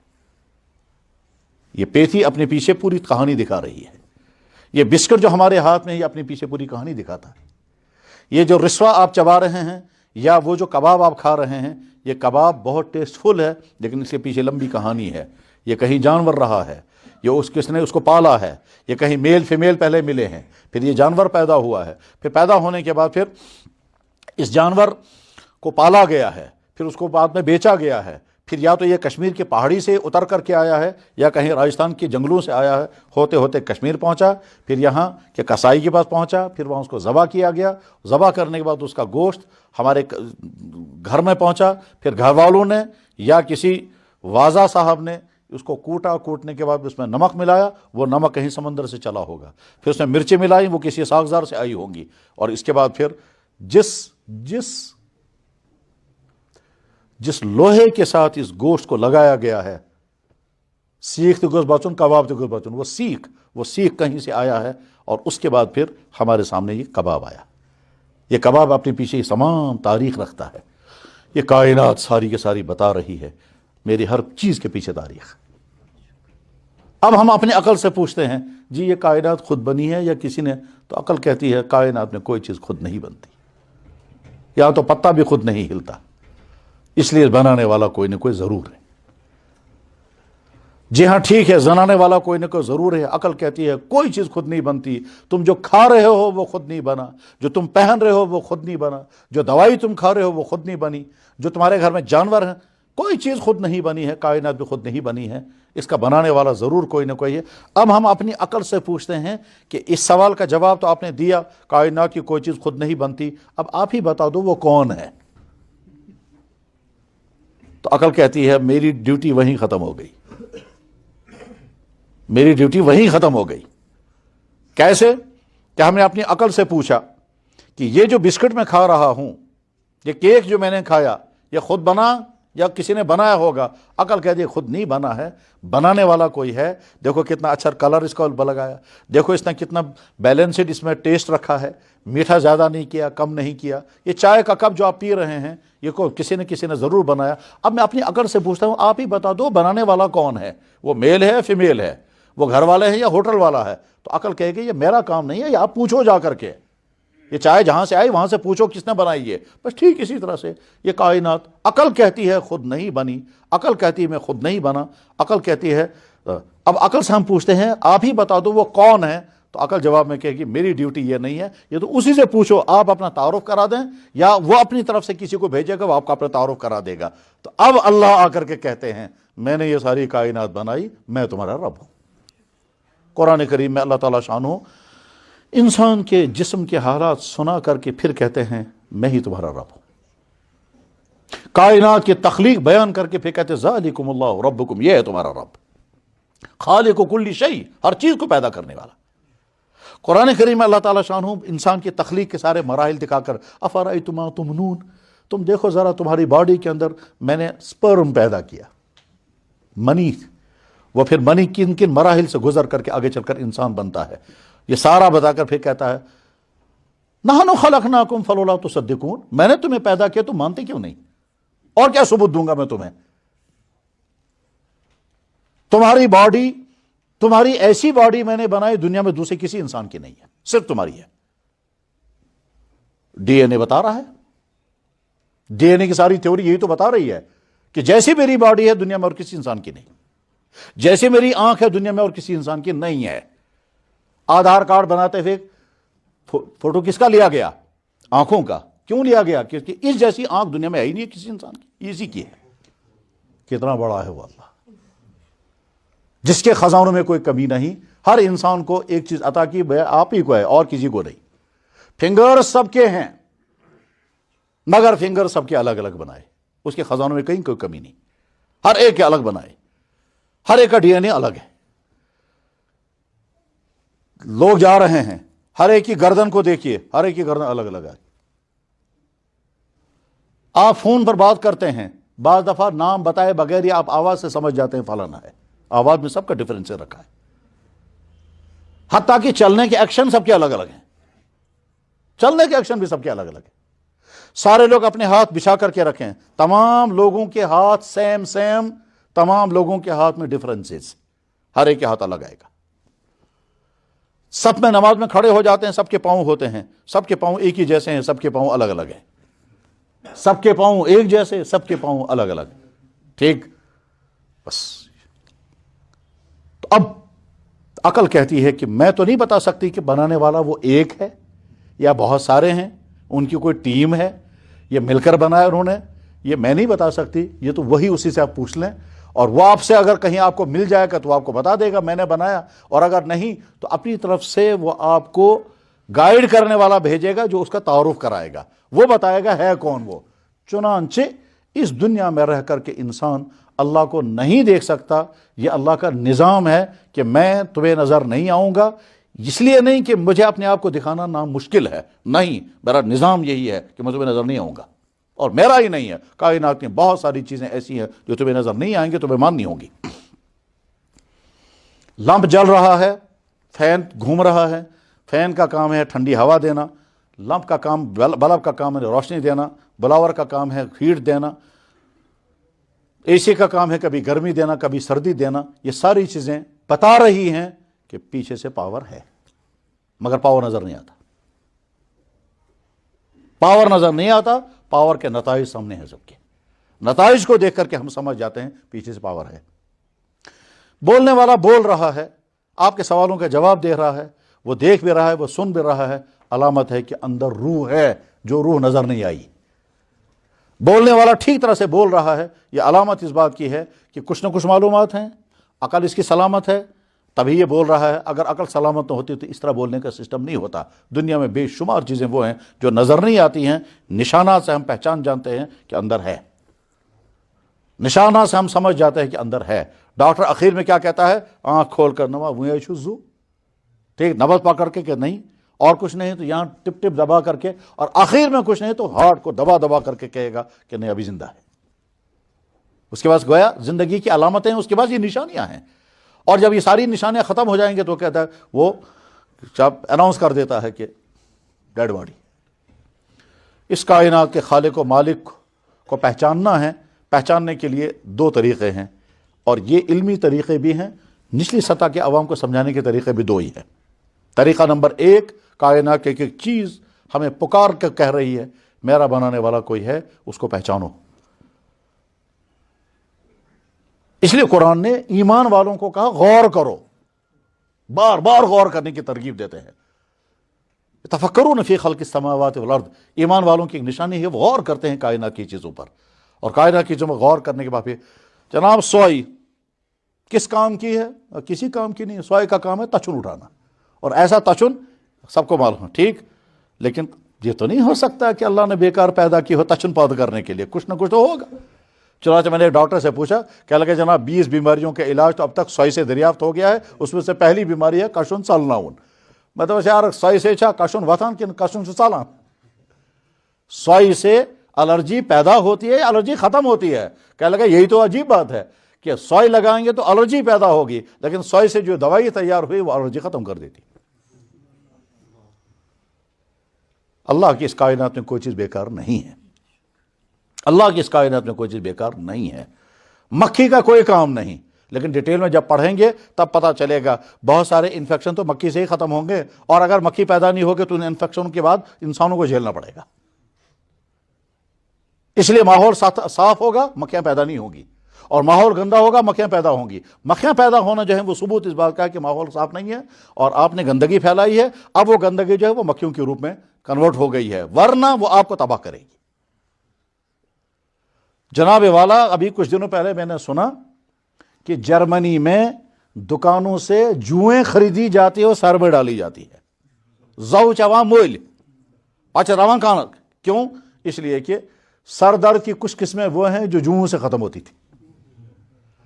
یہ جب کیمیکل کے صابن استعمال کر کر کے جوؤں بیچاروں کا خاتمہ کر دیا، ٹھیک، اب اس کے بعد بھی جو وہ سر درد کی کچھ قسمیں پیدا ہو گئی ان کا علاج ہی نکلا، ان کا علاج وہی ہے، وہ جوؤں آ جانی چاہیے۔ اب اگر سمجھ میں نہ آئے تو جواب اس کا یہ ہے، جونک درک تو سب کو معلوم ہے۔ اس کائنات میں کوئی چیز اللہ کی بیکار بنائی ہوئی نہیں، کائنات کی ایک ایک چیز بتا دیتی ہے کہ اس کا کوئی پیدا کرنے والا اللہ ہے، بس وہی اللہ ایک ایک چیز بیان کر کے کہتا ہے کہ اس مخلوق کے ذریعے تم خالق کو پہچانو، ٹھیک۔ جناب پروڈکٹ کے ذریعے سے انسان مان لیتا ہے پروڈکٹ کرنے والا کون ہے، آرگنائزیشن کے ذریعے سے انسان مان لیتا ہے آرگنائزر کوئی نہ کوئی ہے۔ یہ نہیں ہو سکتا ہے کہ پروڈکٹ سامنے ہے اور اس کے بعد کمپنی والا کوئی نہ ہو، ایسا نہیں ہو سکتا۔ دوسرا طریقہ جو معلوم کرنے کا ہے وہ یہ کہ جب کسی حقیقت کو ماہرین کی ایک بڑی جماعت اعلان کرنے لگے اور انسان اپنی عقل سے اس کو نہ سمجھے تو اس کے بعد انسان اپنی عقل کے فیصلے کو سائیڈ پر کر دیتا ہے اور ماہرین کے فیصلے کو مان لیتا ہے، اور یہ لازمی ہے، اس کے بغیر چارہ کار نہیں ہے۔ میں اس کی مثال بتاتا ہوں۔ خدا نہ خواستہ ہم میں سے کسی انسان کو تکلیف ہو گئی، لیکن سمجھ میں نہیں آ رہا ہے یہ تکلیف کمر میں ہے یا کڈنی میں ہے، ادھر سے بھی درد ہے پیچھے سے بھی درد ہے۔ ہم فوراً ڈاکٹر کے پاس جاتے ہیں، ڈاکٹر یہاں سے دبا وغیرہ کیا کہتا ہے مجھے لگتا ہے شاید آپ کو پتھری ہے، کڈنی میں پتھری ہے، اسی کا درد ہے، لیکن فی الحال آپ ٹیسٹ کر کے لے آئیے۔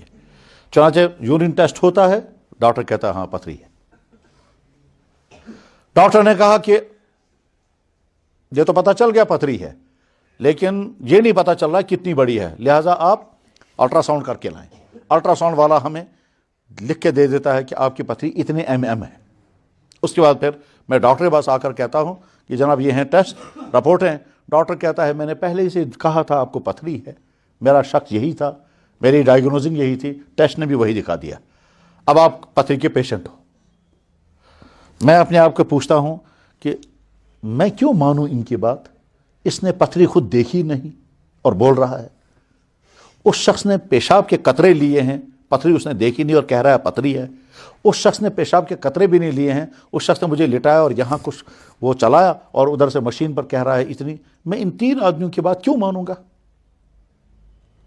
جبکہ انہوں نے دیکھ کر نہیں کہا پتھری ہے؟ ان میں سے کسی نے، اور مجھے بھی نظر نہیں آ رہی پتھری ہے، ہاں درد ہے۔ تو جواب آئے گا آپ کو ماننا ہی ماننا پڑے گا، کیونکہ تینوں اسی فیلڈ کے ماہر ہیں۔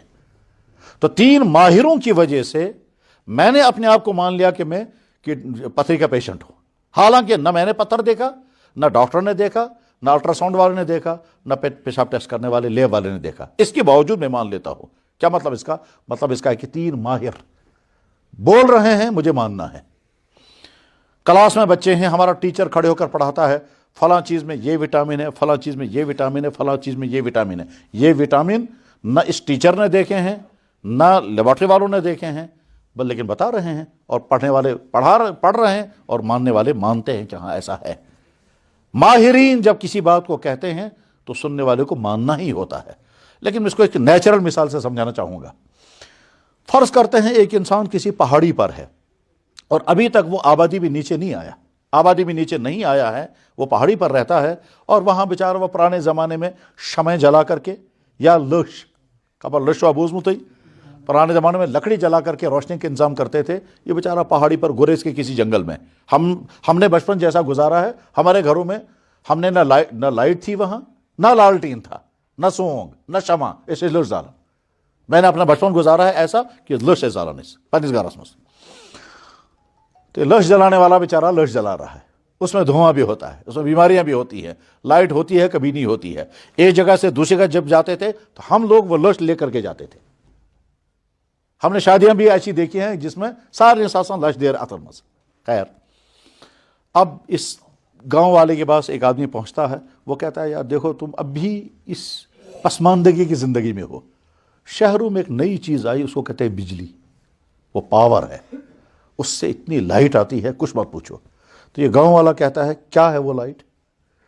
کہنے لگے لائٹ ہے، وہ تار کے اندر ہوتی ہے، وہ ایک انرجی ہے، وہ پاور ہے، اور اس کے بعد آگے لمپ ہوتا ہے، اس لمپ سے روشنی جلتی ہے، پیچھے سے سوئچ دبانا پڑتا ہے۔ یہ سارا سنا رہا ہے اسے۔ یہ گاؤں والا کہتا ہے بشن کیا سمجھ یہ کیا بنا چاہو، مجھے سمجھ میں نہیں آ رہا آپ کیا کہہ رہے ہیں یہ۔ اچھا لائٹ اس میں ہوتی ہے کہ جی ہاں بہت زیادہ لائٹ ہوتی ہے، اس کا فوراً ذہن جائے گا یا تو سورج کی طرف، یا چاند کی طرف، یا گج کی طرف۔ گج میں جس جون دادا تھا چنا لائٹ نہیں آ رہا، اس کا ذہن وہاں چلا جائے گا، کہا کہ ایسی روشنی ہوتی ہے، وہ کہے گا نہیں اس سے زیادہ روشنی ہوتی ہے۔ اچھا اس سے زیادہ روشنی ہوتی ہے تو اس میں جلتا کیا ہے؟ اس کا ذہن فوراً جائے گا لکڑی کی طرف، اس میں اندر جلتا کیا ہے؟ کہا جلتا وہاں کچھ نہیں ہے۔ کہ پھر وہ روشنی کس چیز میں ہوتی ہے؟ کہ وہ تار کے اندر ہوتی ہے۔ یہ تو تار کے اندر کیسے روشنی ہوگی؟ سمجھ میں نہیں آ رہا۔ اب ہم اسے تعارف کرا رہے ہیں، یہ بجلی ہے، یہ تار کے اندر ہوتی ہے، اس سے لائٹ بھی ملتی ہے، اس سے فین بھی چلتے ہیں، اس سے کھانا بھی پکتا ہے، اس سے پانی گرم ہو سکتا ہے، اس سے ٹھنڈی ہوائیں آ سکتی ہیں، اس سے پریس چلتے ہیں۔ یہ ساری چیزیں وہ سن رہا ہے، تعجب کر رہا ہے، سن رہا ہے، تعجب کر رہا ہے۔ یہ وہ نہیں، یہ ہم ہیں وہاں، یہ ہم ہیں وہاں، اور ہم یہ سارا سن رہے ہیں تو کیا کہیں گے؟ یار سمجھ میں نہیں آتا آپ کیا کہہ رہے ہو، یہ میں ذہن میں جیونی یہ کیا چکا رہا۔ یہ کہتا ہے ابھی آخری بات اور سنو۔ کیا کہتا ہے؟ وہ بہت خطرناک چیز ہے، اس کا ہاتھ لگائیں گے تو آدمی مر جاتا ہے۔ تو کہے کہ ہاتھ لگانے سے مرے گا؟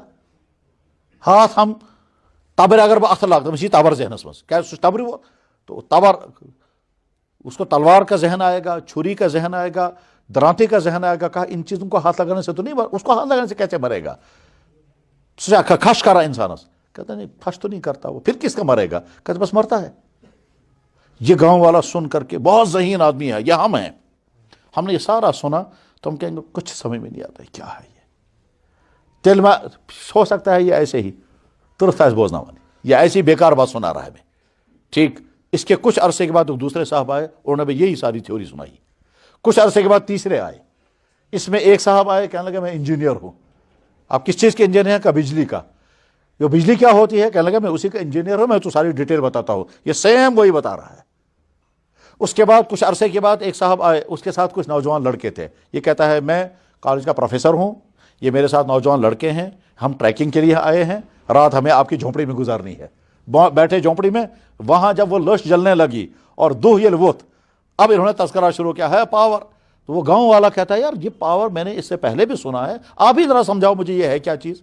یہ پروفیسر صاحب اور وہ سارے ٹریکنگ کرنے والے لڑکے یہی سارا سنائیں گے اسے. بجلی ہے، فائدے مند ہے، اس میں لائٹ ہے، اس میں ہوا ہے، اس میں گرمی ہے، اس میں خطرہ ہے، وہ تار کے اندر سے ہوتی ہے، سوئچ دبانا ہوتا ہے. ساری وہی تھیوری سنا کر کے وہ گاؤں والا کہے گا کتنے لوگوں نے اب تک آ کر مجھے سنایا، سمجھ میں میرے تو آتا نہیں یہ ہے کیا چیز، مگر کچھ نہ کچھ تو ہے. یہ ہے پہنچا یہاں، کیا نہ کہیں چھوئیے. اب اگر اسے کہیں گے تمہاری عقل میں نہیں آتا ہے تو کہنے لگا یار عقل رکھو سائڈ پر، اتنے سارے بول رہے ہیں میں کیسے انکار کروں گا. بس اس مرحلے پر رک جائیں ذرا. میری عقل میں تو نہیں آ رہا ہے یہ، لیکن میں ہمت نہیں کر سکتا یہ کہنے کی پروفیسر صاحب غلط بول رہے تھے، انجینئر صاحب غلط بول رہے تھے، ایک ٹیچر صاحب آئے تھے غلط بول رہے تھے، ایک پیر صاحب آئے تھے مریدوں کا کہ ہاں چکر کاٹنے کے لیے میرے ہاں بھی آئے تھے وہ غلط بول رہے تھے. اتنے سارے غلط نہیں بول سکتے. میری سمجھ میں نہیں آ رہا، یہ میری عقل کا قصور ہے، کوئی نہ کوئی چیز تو ہے. یہ انسان کی فطرت میں یہ بات ہے. اس کی اور آگے مثال فرض کیجئے ہم نے ابھی موبائل دیکھا بھی نہیں اور سنا بھی نہیں. یہ جو ہاتھوں میں موبائل اس وقت سیل فون ہے، آج سے 100 سال پہلے اگر کوئی ہمیں کہتا ایک مشین آنے والی ہے، اتنا بڑا ڈبہ ہوگا، اس میں بٹن دبا کر کے آپ دنیا میں جہاں چاہیں بات کریں گے، تو ہماری عقل کیا کہتی کہ سوال ہی نہیں پیدا ہو سکتا، یہ ممکن نہیں ہے. نہ یہاں اور وہاں کا تار کا کنیکشن ہے تو کیسے بات ہو جائے گی. نہ یہاں کوئی اس وقت ہم بات کریں گے کیا مائک ہوگا بیچ میں، کیا مائک بھی نہیں ہوگا، پھر کنیکشن ہوگا، کیا کنیکشن بھی نہیں ہوگا، تو اس کے بغیر بات کیسے ہو جائے گی. کہ ہوگی تو ہم کہیں گے صاحب تجھے خبر کیا بنا. ہم اس وقت فوراً یہ کہتے تم پاگل ہو، لیکن آج سب کے ہاتھ میں ہے. میرے بابا ٹھیک اسی طرح سے جب افراد کثیرہ، اصول یہ ہے جب افراد کثیرہ کسی نامعلوم حقیقت کو بیان کرتے ہیں، اس وقت انسان اپنی عقل کے فیصلے کو سائڈ پر رکھتا ہے اور افراد کثیرہ کی بات کو مان لیتا ہے. اس کو دوسرے لفظوں میں عرض کرتا ہوں، جتنے یہ ہمارے سکولوں کالجوں کے پڑھے لکھے حضرات ہیں، آپ نے خوب بولا ہوگا، ڈسکس کیا ہوگا شیکسپیئر، دیکھا آپ میں سے کسی نے نہیں، لیکن سب کو یقین ہے. کیسے یقین ہے؟ ہم نے اتنا اس کو پڑھا، اتنا لٹریچر میں نام آیا، اتنے اس کے پوئمیں اور اس کی ڈرامے پڑھے کہ ہمیں یقین ہے کوئی نہ کوئی شخص تھا. میں ایک مرتبہ بنگلور میں تھا تو وہاں کشمیری لڑکے آئے ملنے کے لیے، ملاقاتیں ہوئیں، باتیں ہوئیں. اس کے بعد پھر جب بہت باتیں ہوئیں تو ان میں سے ایک لڑکے نے کہا کہ مجھے معافی دیں، میں آپ سے سوال کرنا چاہتا ہوں، ناراض نہ ہوں. میں نے کہا کوئی ناراضگی باتیں آپ بولیں. کہنے لگے مجھے خدا کے بارے میں ڈاؤٹ ہو گیا ہے. میں نے کہا انا للہ و انا راجعون. بہت افسوس کی بات ہے ایک مسلمان کو خدا کے بارے میں ڈاؤٹ ہو گیا ہے. افسوس کی بات ضرور ہے، تعجب کی بات نہیں. تعجب کی بات اس لیے نہیں ہے کہ شاید آپ کی سکولنگ میں اللہ کا تصور رہا نہیں ہوگا، کہیں آپ کے کالج میں بھی نہیں. اس کے بعد آپ نے امریکہ میں کوئی ڈگری کی ہے، وہاں کون تمہیں بتاتا اللہ کیا ہے. اور آج کل تم امریکن کمپنی میں جاب کر رہے ہو، وہاں کون تمہیں بتائے گا اللہ کیا ہے. تو ڈاؤٹ نہیں ہوگا اور کیا ہوگا. اب کیا ڈاؤٹ ہے آپ کو؟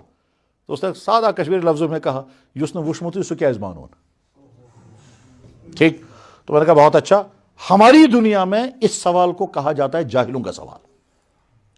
ہماری دنیا میں یعنی ہماری علمی اور ہماری دینی دنیا میں اس سوال کو جاہلوں کا سوال کہتے ہیں. تو تھوڑا اس کا رنگ چینج ہو گیا. اس کے ذہن میں بیچارے میں تصور ہوگا میں تو جیسا جناب امریکن ریٹرن ہوں اور میں اتنی ڈگری ہولڈر ہوں، تو یہ مجھے کہہ رہے ہیں جاہلوں کا سوال. میں نے کہا ہاں ہمارے ہاں یہ جاہلوں کا سوال ہے، اور اس لیے جاہلوں کا سوال ابھی آپ کو سمجھ میں آ جائے گا. جو چیز نظر آنے والی نہیں ہے اس چیز کے بارے میں ڈیمانڈ کرنا مجھے دکھاؤ، یہ سوال صحیح ہے؟ بس سوچ میں پڑ گیا. جو چیز نظر آنے والی نہیں ہے آپ مجھ سے ڈیمانڈ کرتے مجھے دکھائیے، میں کیسے دکھاؤں گا آپ کو؟ یہ تو سوال ہی غلط ہے. مجھے بھوک، میں نے اسے مثالیں دی، مجھے بھوک لگی ہے، آپ مجھے کہیں گے مجھے بھوک دکھائیے، میں مانوں گا. میں کہوں گا بھوک فیل کرنے کی چیز ہے، نظر آنے والی چیز نہیں. مجھے سر میں درد ہے، میں کہتا ہوں یار میرے سر میں درد ہے، آپ کہتے ہیں مجھے پہلے دکھائیے پھر میں مانوں گا، میں کہوں گا سر درد فیل کرنے کی چیز ہے، نظر آنے والی چیز نہیں ہے۔ پھر میں نے کہا یہ لمپ جل رہا ہے، فین چل رہا تھا، بنگلور میں تھے ہم، میں نے کہا فین بھی چل رہا ہے، لمپ بھی چل رہا ہے، ٹھیک، میں کہوں گا بجلی ہے کیونکہ لمپ بھی چل رہا ہے، فین بھی چل رہا ہے۔ آپ کہتے ہیں میں نہیں مانوں گا تب تک جب تک مجھے بجلی نہیں دکھائیں گے۔ میں کہوں گا دیکھنے کی ایک ہی شکل ہے، تار کھول کر ہاتھ لگائیے، پھر تو مانیں گے آپ بجلی ہے۔ اب جو چیزیں نظر آنے والی نہیں ہیں ان چیزوں کے بارے میں ڈیمانڈ کرنا مجھے دکھاؤ، یہ سوال ہی غلط ہے۔ میری روح نظر آنے والی نہیں ہے، آپ مجھے کہو دکھائیے۔ میری عقل نظر آنے والی ہے، آپ کہتے ہیں مجھے دکھائیے۔ میرے اندر میموری سسٹم ہے، کم ہے یا زیادہ ہے، آپ کہتے ہیں مجھے دکھاؤ پہلے۔ میں دماغ کھول کر کے نہیں دکھا سکتا، یہ ہے وہ چپ، جس چپ کے اندر میموری سسٹم ہے، دماغ میں کہیں نہیں کھول کے دکھا سکتا ہے۔ مگر میں بول رہا ہوں، یہ علامت اس بات کی کہ میرے اندر عقل ہے، کم ہے یا زیادہ ہے، آپ سے کم ہوگی مگر ہے۔ میں آپ کے سوال کو سمجھ رہا ہوں، اس کا مطلب میرے اندر سمجھ ہے۔ تو یہ ساری چیزیں تو علامتیں ہیں نا۔ اب آپ کہیں گے میں تب مانوں گا جب، پھر میں نے ان سے کہا، میں نے کہا اقبال کا نام تو سنا ہوگا، ہاں آپ مانتے ہیں وہ کوئی انسان رہا ہے؟ کہا جی جی۔ میں نے کہا آپ نے دیکھا تو نہیں ہے؟ پھر آپ کیسے مانتے ہیں؟ ان سے میں نے کہا تھا، میں نے کہا شیکسپیئر کو تو مانتے ہوں گے آپ؟ کہا کہ بالکل۔ میں نے کہا آپ نے ان کو دیکھا ہے؟ کہنے لگا نہیں۔ میں نے کہا آپ تو کہہ رہے تھے جس کو دیکھا نہیں اس کو کیسے مانوں، وہ کیسے مان لیا آپ نے؟ کہنے لگا سب کہہ رہے ہیں۔ میں نے کہا ہاں اب پہنچے پوائنٹ پر، جب سب کہہ رہے ہیں تب آپ مانتے ہیں۔ تو سارے نبیوں نے کہا اللہ ہے، سارے نبیوں نے کہا اللہ ہے۔ اس کے بعد کہنے لگا ہاں میں پڑھنے تو خیر کلمہ والا پڑھایا، پھر ٹھیک۔ وہ اس کائنات کے خالق و مالک کو ماننے کے لیے ہمارے پاس دو ذرائع ہیں، مخلوقات کی ایک مخلوق بتا رہی ہے میرا خالق ہے، میری آنکھ بتا رہی ہے، اس کے اوپر کور لگا ہوا ہے، اس خالق کو معلوم تھا اس کی آنکھ کی حفاظت کے لیے مجھے یہ کور لگانا ہے، اسے اس نے لگایا ہے کور۔ اور دوسرا ذریعہ ہمارے پاس نبیوں کے ذریعے سے آنے والی، آدم سے لے کر کے محمد تک ہر ایک نے کہا اللہ ہے۔ اور جیسے بجلی کا تعارف کراتے ہوئے پروفیسر صاحب نے بھی وہی کہا، انجینئر صاحب نے بھی وہی کہا، مولانا صاحب نے بھی وہی کہا، امام صاحب نے بھی وہی کہا، ہمارے ٹیچر بھائی نے بھی وہی کہا، اور وہ جو گاؤں کا سیدھا سادہ آدمی ہے میں چپانے اچھو وشمت وہ بھی یہی کہے گا۔ مجھے یاد ہے جب مجھے دیوبند پڑھنے کے لیے لے جایا جا رہا تھا تو ہم نے بچپن میں بجلی نہیں دیکھی، ہمارے علاقے میں بجلی تھی ہی نہیں، اس لیے ہم نے سنا تھا بجلی کوئی چیز ہے لیکن دیکھی نہیں تھی ہم نے۔ تو مجھے جتنی خوشی دیوبند جانے کی تھی اتنی خوشی تھی میں آج دیکھوں گے بجلی کیسی ہوتی ہے۔ چنانچہ جب میں پہنچا اس ٹاؤن میں جہاں سے ہم کو بس میں بیٹھنا تھا تو میں سینکڑوں مرتبہ جا کر کے وہ یہ سوئچ دباتا تھا اور جلاتا تھا، پھر دیکھتے یہ کیسی جلتی ہے، یہ صحیح۔ ہمارے سب کا معاملہ رہا ہے یہی ہے میرے بھائی۔ اللہ کا تعارف کرانے کی میں کوشش کر رہا تھا، اسی اللہ نے ہم کو پیدا کیا ہے، اسی اللہ نے ہماری زندگی میں یہ ساری خوشیاں دی ہیں، ٹھیک، مرد کو مرد بنایا، جو چاہیے تھا وہ سارا اسے دیا، عورت کو عورت بنایا، جو چاہیے تھا اسے دیا۔ اس کے بعد اسی اللہ نے زندگی گزارنے کا ایک سسٹم دیا، اس سسٹم میں کچھ چیزوں کو الاؤ کر دیا، کچھ چیزوں کو بین کر دیا۔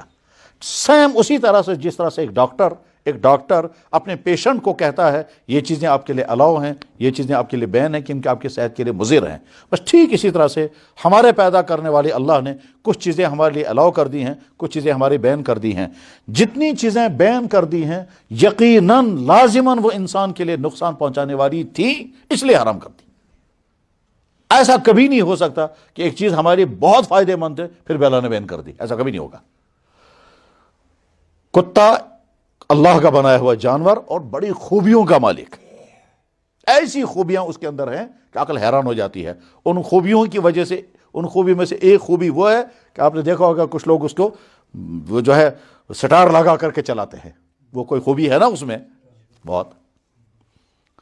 ہم اپنی سطح پر اگر اس کی کوئی خوبی جاننا چاہیں تو جان سکتے ہیں۔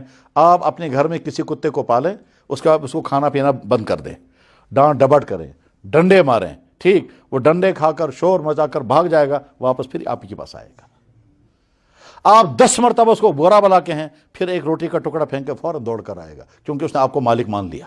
جس گھر کو اس نے اپنا گھر مانا اسے کبھی بے وفائی نہیں کرے گا، جس مالک کو اس نے اپنا مالک مانا اسے کبھی بے وفائی نہیں کرے گا، ٹھیک۔ وہ بھوکا ہے، وہ ساری گلیوں میں پھرتا رہے گا ہڈیاں کھا کر کے، پھر واپس آپ ہی کے دروازے پر بیٹھے گا، جس در جو اس کی خوبیاں ہیں۔ بلکہ ایک شخص نے تو لکھا ہے کہ کتے کے اندر 10 خوبیاں ہیں، ان 10 خوبیوں میں سے اگر ایک خوبی انسان کے اندر پیدا ہو جائے تو وہ وقت کا ولی بنے گا۔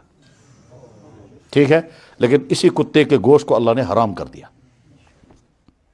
اسی کتے کے ساتھ ہمارے گھر میں کاٹ، بیڑو ہے، بکرا ہے، کہ یہ اس کا گوشت حلال ہے۔ لازماً فرق ہو، وجہ ہوگی کوئی نہ کوئی۔ کتے کے گوشت میں جراثیم ہیں، جو جراثیم انسان کی صحت کے لیے سخت مضر ہیں، اور اندازہ اس کا اس وقت ہوتا ہے جب کتا کاٹتا ہے، اور کاٹنے کے بعد اگر خاص طور پر اگر وہ ہلکا خون ہے، اگر وہ باولا کتا ہوگا، پھر جب کاٹتا ہے تو آپ کو معلوم ہے کیا ہوتا ہے پھر۔ اور وہ جراثیم ہر وقت کتے کی باڈی میں موجود ہیں، وہ جب لیول ان کی بڑھ جاتی ہے تو پاگل ہو جاتا ہے۔ وہ جب کاٹتا ہے تو جس کو کاٹے گا وہ بھی پاگل ہو جائے گا۔ میں نے وہ گھوڑا دیکھا ہے جس کو ہلکا باولے کتے نے کاٹا تھا، گھوڑا بھی کاٹنے آتا تھا۔ وہ گائے دیکھی ہے جس گائے کو کتے نے کاٹا تھا، اور وہ گائے بھی جو ہے وہ باولی ہو گئی تھی۔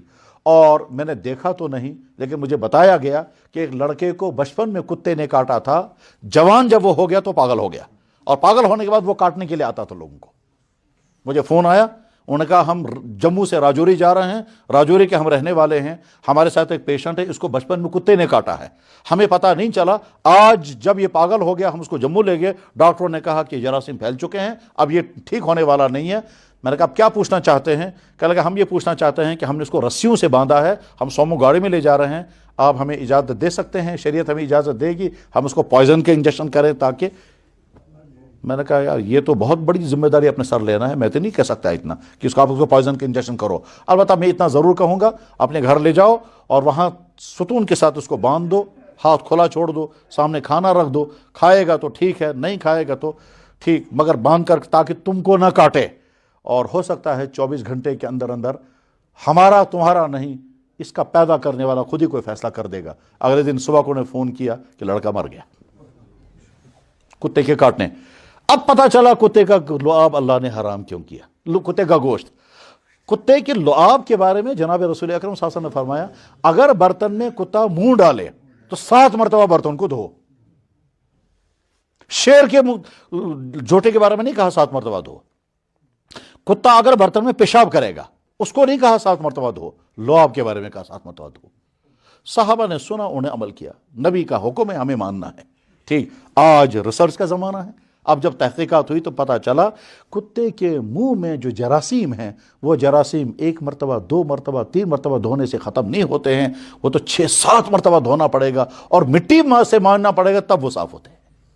چنانچہ انگریز نے اسی بنیاد پر اسلام قبول کیا کہ جب اسے بتایا گیا کہ مسلمانوں کے پرافٹ نے کہا ہے کہ کتا اگر برتن میں منہ ڈالے گا 7 مرتبہ دھو، اور بلی منہ ڈالے گا تو کچھ نہیں کرنا ہے، پیو، تو یہ فرق کیوں کیا ہے؟ چنانچہ اس نے کتا لایا، برتن میں پانی لیا، کتے کو پانی پلوایا، اور پانی بھی پلوانے کے بعد کتے کو پانی پلوایا، اس کے بعد جب دیکھا تو جراثیم، دھویا، پھر دیکھا تو جراثیم، 6 یا 7ویں مرتبہ اس نے مٹی سے جب مانجا، جب دیکھا تو جراثیم ختم ہو چکے تھے۔ آپ جانتے ہیں مٹی میں سینیٹائز کرنے کا جراثیم کش اجزاء ہے مٹی میں، کہتے ہیں نا سینیٹائزر استعمال کرو، سب سے بڑا سینیٹائزر مٹی ہے۔ آپ اس سینیٹائزر سے زیادہ پاورفل سینیٹائزر استعمال کرنا چاہتے ہو تو مٹی سے آپ ہاتھ۔ جناب رسول اکرم صلی اللہ علیہ وسلم نے ساری زندگی کبھی صابن استعمال نہیں کیا، ہمیشہ آپ نے مٹی استعمال کی۔ مٹی سے زیادہ بہترین سینیٹائزر کوئی نہیں، سکن کے لیے بھی اس سے زیادہ فائدہ مند کوئی نہیں، ٹھیک، پیشاب کے انفیکشن کو ختم کرنے کے لیے مٹی سے زیادہ بہتر کوئی چیز نہیں۔ خیر، تو کتے کے جراثیم، منہ میں جراثیم ہیں، اللہ کے نبی نے اس زمانے میں بیان فرمایا جس زمانے میں نہ کیمسٹری تھی، نہ فزکس تھی، نہ بایولوجی تھی، نہ کچھ نہیں، اس وقت اللہ کے نبی نے بات بیان فرمائی۔ آج ہی صبح میرے ایک بھائی نے بتایا کہ انہوں نے ایک نو مسلم خاتون جو اپنی چوائس سے مسلمان بنی ہے، اپنی چوائس سے مسلمان بنی ہے، اس کو بتایا کہ ہمارے نبی نے 1400 سال پہلے بتایا ہے، 1400 سال پہلے بتایا ہے کہ کھانا کھانے سے پہلے ہاتھ دھو۔ میڈیکل آج بتا رہا ہے کھانا کھانے سے پہلے ہاتھ دھو، سینیٹائز کرو، ہاتھ دھو کر کے کھائیں، کھانا کھانے بعد فوراً ہاتھ دھوئیں، باتھ روم سے باہر آئیں تو ہاتھ دھوئیں اور صابن سے ہاتھ دھوئیں۔ کتے کو اللہ نے حرام کر دیا، اس کا لعاب کو بھی حرام کیا، کاٹ اس کا حرام نہیں کیا، اس کا مطلب دونوں میں فرق ہے۔ میں سمجھانا یہ چاہتا تھا کہ اللہ اور اللہ کے نبی نے جو چیزیں مسلمانوں کے لیے الاؤ کی ہیں یا لازم کی ہیں وہ فائدہ مند تھیں، اس لیے الاؤ کی، اور جو چیزیں انسانوں کے لیے نقصان دہ ہیں، ان تمام کو اللہ کے رسول نے بیان کر دیا۔ ایسا کبھی نہیں ہو سکتا کہ کوئی چیز انسان کے لیے بہت ضروری تھی، اس کے باوجود اسلام نے حرام کر دی، ایسا کبھی نہیں ہوگا، تو ممکن نہیں ہے۔ کیوں نہیں ممکن ہے؟ اللہ تعالیٰ تو کہتا ہے میں نے دین تمہاری زندگی کو آرام پہنچانے کے لیے بھیجا ہے، مشکلات میں ڈالنے کے لیے نہیں۔ چنانچہ دیکھ لیجئے، ایک انسان کو نکاح کی ضرورت ہے، اگر اللہ تعالیٰ فرماتے ہیں اجازت نہیں، تو ہم کہتے ہیں یا اللہ یہ تو نیچر کے خلاف ہے، آپ نے خود ہی ضرورت پیدا کر دی ہے، آپ نے بھوک خود ہی رکھی ہے، پھر کہتے ہیں کھاؤ مت، آپ نے پیاس پیدا کر دی، پھر کہتے ہیں پانی مت پیو، آپ نے جنسی چاہت ہمارے اندر پیدا کی، پھر کہتے ہیں نکاح مت کرو۔ کیسے؟ اللہ کہتے ہیں نہیں، نکاح کرو، ایک کرو، تم دو کرو، تم تین کرو، تم چار کرو، مگر رونا مت کرنا، گناہ نہیں کرنا، جو تمہاری ضرورت ہے وہ ضرورت پورا کرنے کے لیے میں نے راستہ تمہیں دے دیتا ہوں۔ جی اگر ہم یہ نکاح کی مصیبت نہ لیں سر پر تو کیا فرق پڑے گا؟ ہم ویسے ہی اپنی ضرورتیں پوری کریں گے کہ ہاں ویسی ضرورتیں پوری کریں گے، ٹھیک ہے، وقتی طور پر تم نے اپنی ضرورت پوری کی، اس کے بعد اگر وہاں بچہ پیدا ہوا وہ کس کا ہوگا؟ اس کو کیئر کرنے والا کون ہوگا؟ اس کا کوئی باپ نہیں، اس کی کوئی ماں نہیں، وہ ماں کہے گی میرے سر مصیبت پڑ گئی، وہ اٹھا کر نالی میں پھینک دے گی، تو انسانوں کا حال یہ ہوگا۔ پھر ایک انسان کسی خاتون کے ساتھ جب تعلقات جوڑے گا اور تھوڑی دیر کے لیے اپنی لذت اٹھا کر کے وہ واپس نکل جائے گا، اس کے بعد اس پر جو بوجھ پڑنے والا ہے اس بوجھ کو کون اٹھائے گا؟ اس لیے بیان کر دیا جاتا ہے کہ آپ نکاح کے بغیر آپس میں کوئی تعلق جوڑیں، اور یہ تمہارے سماج کو پاک رکھنے کے لیے، تمہارے سماجی سسٹم کو صحیح رکھنے کے لیے۔ اور اگر یہ بات سمجھ میں نہیں آتی ہے تو یورپ کے خاندانی نظام کا بکھراؤ اعلان کر رہا ہے کہ محمد رسول اللہ نے جو فیملی سسٹم کھڑا کیا تھا وہ کتنا رحمتوں والا تھا۔ یورپ کے خاندانی نظام کا بکھراؤ، وہاں والدین کا درجہ والدین کا نہیں، اولادوں کا درجہ اولاد کا نہیں، بھائی بہنوں کا درجہ بھائی بہن کا نہیں، وہاں زندگی کے مختلف پہلو ہیں، ان پہلوؤں میں سے ایک تو ہے سائنسی ترقیات، اس میں یورپ کہاں ہے وہ سب کو معلوم، دوسرا ہے سماجی انصاف، وہ کہاں ہے وہ بھی معلوم ہے، اور دوسرے ہے خاندان کا بکھرا ہوا نظام اور ان کنٹرول سیکس، ان کنٹرول زندگی، وہ تباہی۔ بہرحال اللہ نے ہم کو مسلمان بنایا، ہم اللہ کو مانتے ہیں، اللہ نے جو چیزیں، اللہ نے اپنا تعارف کرانے کے لیے سارے نبیوں کو بھیجا، اللہ نے تعارف کرانے کے لیے سارے نبیوں کو بھیجا، انبیاء علیہ السلام آئے، انہوں نے اللہ کا پورا تعارف کرایا، اللہ کی ذات کیسی ہے، اللہ کی رحمت کیسی ہے، نظر نہ آنے والے اللہ کو اتنا واضح کر دیا کہ اس کے بعد پھر چنانچہ قیامت وہ ہے نا، صحابہ کرام کی خوبیوں میں سے خوبی یہ تھی کہ وہ کبھی غیر ضروری سوال نہیں کرتے تھے، غیر ضروری سوال۔ چنانچہ صحابہ کرام نے کبھی نہیں کہا یا رسول اللہ ہمیں اللہ پہلے دکھا دیجئے، یا رسول اللہ ہمیں اللہ دکھا دیجئے، کبھی نہیں کہا۔ ہاں یہ سوال ضرور کیا کہ یا رسول اللہ کیا قیامت کے دن ہم اللہ کو دیکھیں گے؟ حل نرا ربنا، یا اللہ اس وچھونا قیام تو دو خدا پانون، حل نرا ربنا، کیا ہم اپنے رب کو دیکھ سکیں گے؟ تو جناب رسول اکرم صلی اللہ علیہ وسلم نے فرمایا کہ 14ویں رات کا چاند چمک رہا ہو، آسمان میں کہیں کوئی بادل نہیں، کہیں رکاوٹ نہیں، اس چاند کے دیکھنے میں تمہیں کوئی مشکل پیش آتی ہے؟ صحابہ کرام نے کہا کوئی مشکل نہیں، لا تضامن فی رؤیت القمر فی لیلۃ البدر لیس دونہ سحاب، بخاری میں حدیث ہے یہ کہ 14ویں رات کا چاند جب فضا میں کہیں بادل گرد و غبار نہ ہو، اس چاند کے دیکھنے میں تمہیں کوئی مشکل پیش نہیں آتی ہے۔ فرمایا کذالک ترون ربکم، اسی طرح تم اپنے رب کو دیکھو گے، تو ہے وہاں ہم دیکھیں گے۔ یہاں دنیا میں دیکھ کے بغیر ہم اس لیے مانتے ہیں کہ سارے نبیوں نے کہا۔ علامہ اقبال کی مجلس میں طرح طرح کی علمی باتیں ہوا کرتی تھی اور بڑی یادگار چیزیں ہوتی تھی، وہ اقبال کی مجلس بڑی عجیب ہوا کرتی تھی۔ جاوید منزل کی مجلسیں ہوا کرتی تھی، جاوید منزل اقبال کا بیٹا تھا جاوید، اور انہوں نے جو آخر میں مکان بنایا تو اس کا نام رکھا تھا جاوید منزل۔ تو ایک مرتبہ ایک صاحب نے ان سے کہا کہ ڈاکٹر صاحب مجھے پنجاب یونیورسٹی میں لیکچر دینا ہے، خدا ہے، تو مہربانی کر کے آپ مجھے کچھ پوائنٹس لکھوا دیں جن پر میں وہاں گفتگو کروں گا، مگر وہ پروف ہونے چاہیے خدا کے لیے۔ تو اقبال نے کہا میرے پاس کوئی پروف نہیں۔ وہ حیران ہو گئے، کہنے لگا ڈاکٹر صاحب آپ کے پاس نہیں، جس نے فلسفہ بھی پڑھا، سائنس بھی پڑھی، ادب بھی پڑھا، لٹریچر بھی پڑھا، قانون بھی پڑھا، مذہب بھی پڑھا، لائبریریوں کی لائبریری نے آپ نے اتاری ہیں، تو آپ کے پاس نہیں تو پھر اور کہاں ملے گا؟ انہوں نے کہا بھائی میرے پاس کوئی نہ سائنسی پروف، نہ فلسفیانہ پروف، نہ لاجک کا پروف، میں نہیں۔ کہنے لگا آپ تو خدا کو مانتے ہیں؟ انہوں نے کہا بالکل بالکل مانتے ہیں۔ کہا کیوں مانتے ہیں؟ تو اقبال نے ایمان افروز بات کہی، کہا محمد نے کہا خدا ہے، اس کے بعد مجھے کسی پروف کی ضرورت نہیں۔ محمد نے کہا خدا ہے، مجھے کسی پروف کی ضرورت نہیں۔ ایک بڑے ایک اتھیسٹ قسم کا انسان ہمارے ایک بڑے مولانا کے پاس آئے تھے اور کہا دیکھیے میں خدا کو مانتا نہیں ہوں، میں نے سنا آپ یہ جو ہیں مسلمانوں کے مذہبی سکالر ہیں، تو میں آپ سے ملنے آیا ہوں، کیا آپ نے خدا کو دیکھا ہے؟ انہوں نے کہا بھائی میں نے تو خدا کو نہیں دیکھا ہے اور اس دنیا میں کسی نے بھی نہیں دیکھا، مگر میں آپ سے ملاقات کرا دیتا ہوں اس انسان سے جس نے خدا کو دیکھا ہے، وہ آپ کو بتائے گا۔ کہنے لگا وہ ملاقات ضرور، وہ کہاں ہے؟ کہنے لگا اس کا نام ہے محمد۔ کہا میں نے تو خدا کو نہیں دیکھا ہے، نہ اس دنیا میں کوئی دیکھ سکے گا، البتہ میں آپ کی ملاقات کرا دوں گا ان سے جنہوں نے خدا کو دیکھا ہے، اس کا نام ہے محمد۔ انہوں نے کہا کہاں ملاقات ہوگی؟ کہا بس یہی۔ انہوں نے کہا کیسے؟ کہنے لگا بس کل صبح سے آ جائیے آپ۔ بس اگلے دن آیا، کہنے لگا جناب ملاقات؟ کہنے لگا ملاقات تو نہیں ہو سکتی، ڈیٹیل میں ان کو سناتا ہوں۔ اس نے سیرت پاک سنانی شروع کر دی۔ محمد ایک بیٹا تھا، اس کے والد کا نام یہ، اس کا باپ مالدہ کا نام یہ، ہوتے ہوتے 7 دن میں ساری سیرت سنائی۔ کہا اس شخص نے کہا ہے خدا ہے اور میری اس سے ملاقات ہوئی ہے، اب آپ کیا کہتے ہو؟ کہنے لگا میں نے بھی مان لیا خدا ہے۔ کہ جس کے حالات آپ نے سنائے اس سے زیادہ سچا تو میں نے سنا بھی نہیں کوئی۔ یہ اتھیسٹ زمان ہو گیا۔ لکھنؤ میں ہوا یہ واقعہ لکھنؤ میں ہوا، اور جن عالم کے ساتھ ہوا ان کا نام تھا حضرت مولانا منظور نعمانی رحمہ اللہ تعالیٰ۔ انہوں نے اپنے میرے بھائی اللہ نے ہم کو مسلمان بنایا، ایمان کی دولت ہم کو نصیب ہوئی الحمدللہ۔ ایمان کی دولت ہمیں نصیب، اللہ کا فضل و احسان، بہت شکر گزار۔ بلکہ اس بھائی کو تو بہت ہی زیادہ شکر گزار ہونا چاہیے جس کو قربانی کے بعد اسلام کی دولت مل گئی۔ ہمارا معاملہ تو بالکل ایسا ہے کہ اگر اللہ ہمیں پہلے اس سوال کا جواب مانگے، مجھے اس سوال کا جواب دو، میں نے تم کو اسلام کی دولت دی تھی، تم نے کیا قربانی دی، تو ہمارا سر نیچے ہوگا، جواب ہمارے پاس کچھ نہیں ہوگا۔ اب اسلام کو ہمیں سمجھنا ہے، پڑھنا ہے، فالو کرنا ہے، زندگی میں لانا ہے۔ اسلام رحمت ہے، یہ مصیبت نہیں۔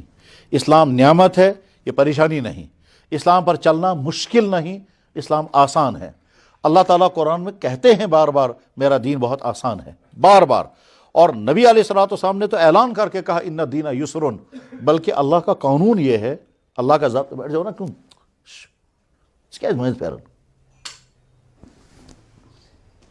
اللہ کا قانون یہ ہے، اللہ کا قانون یہ ہے، پہلے بندے کو صلاحیت دیتے ہیں، بعد میں آرڈر دیتے ہیں۔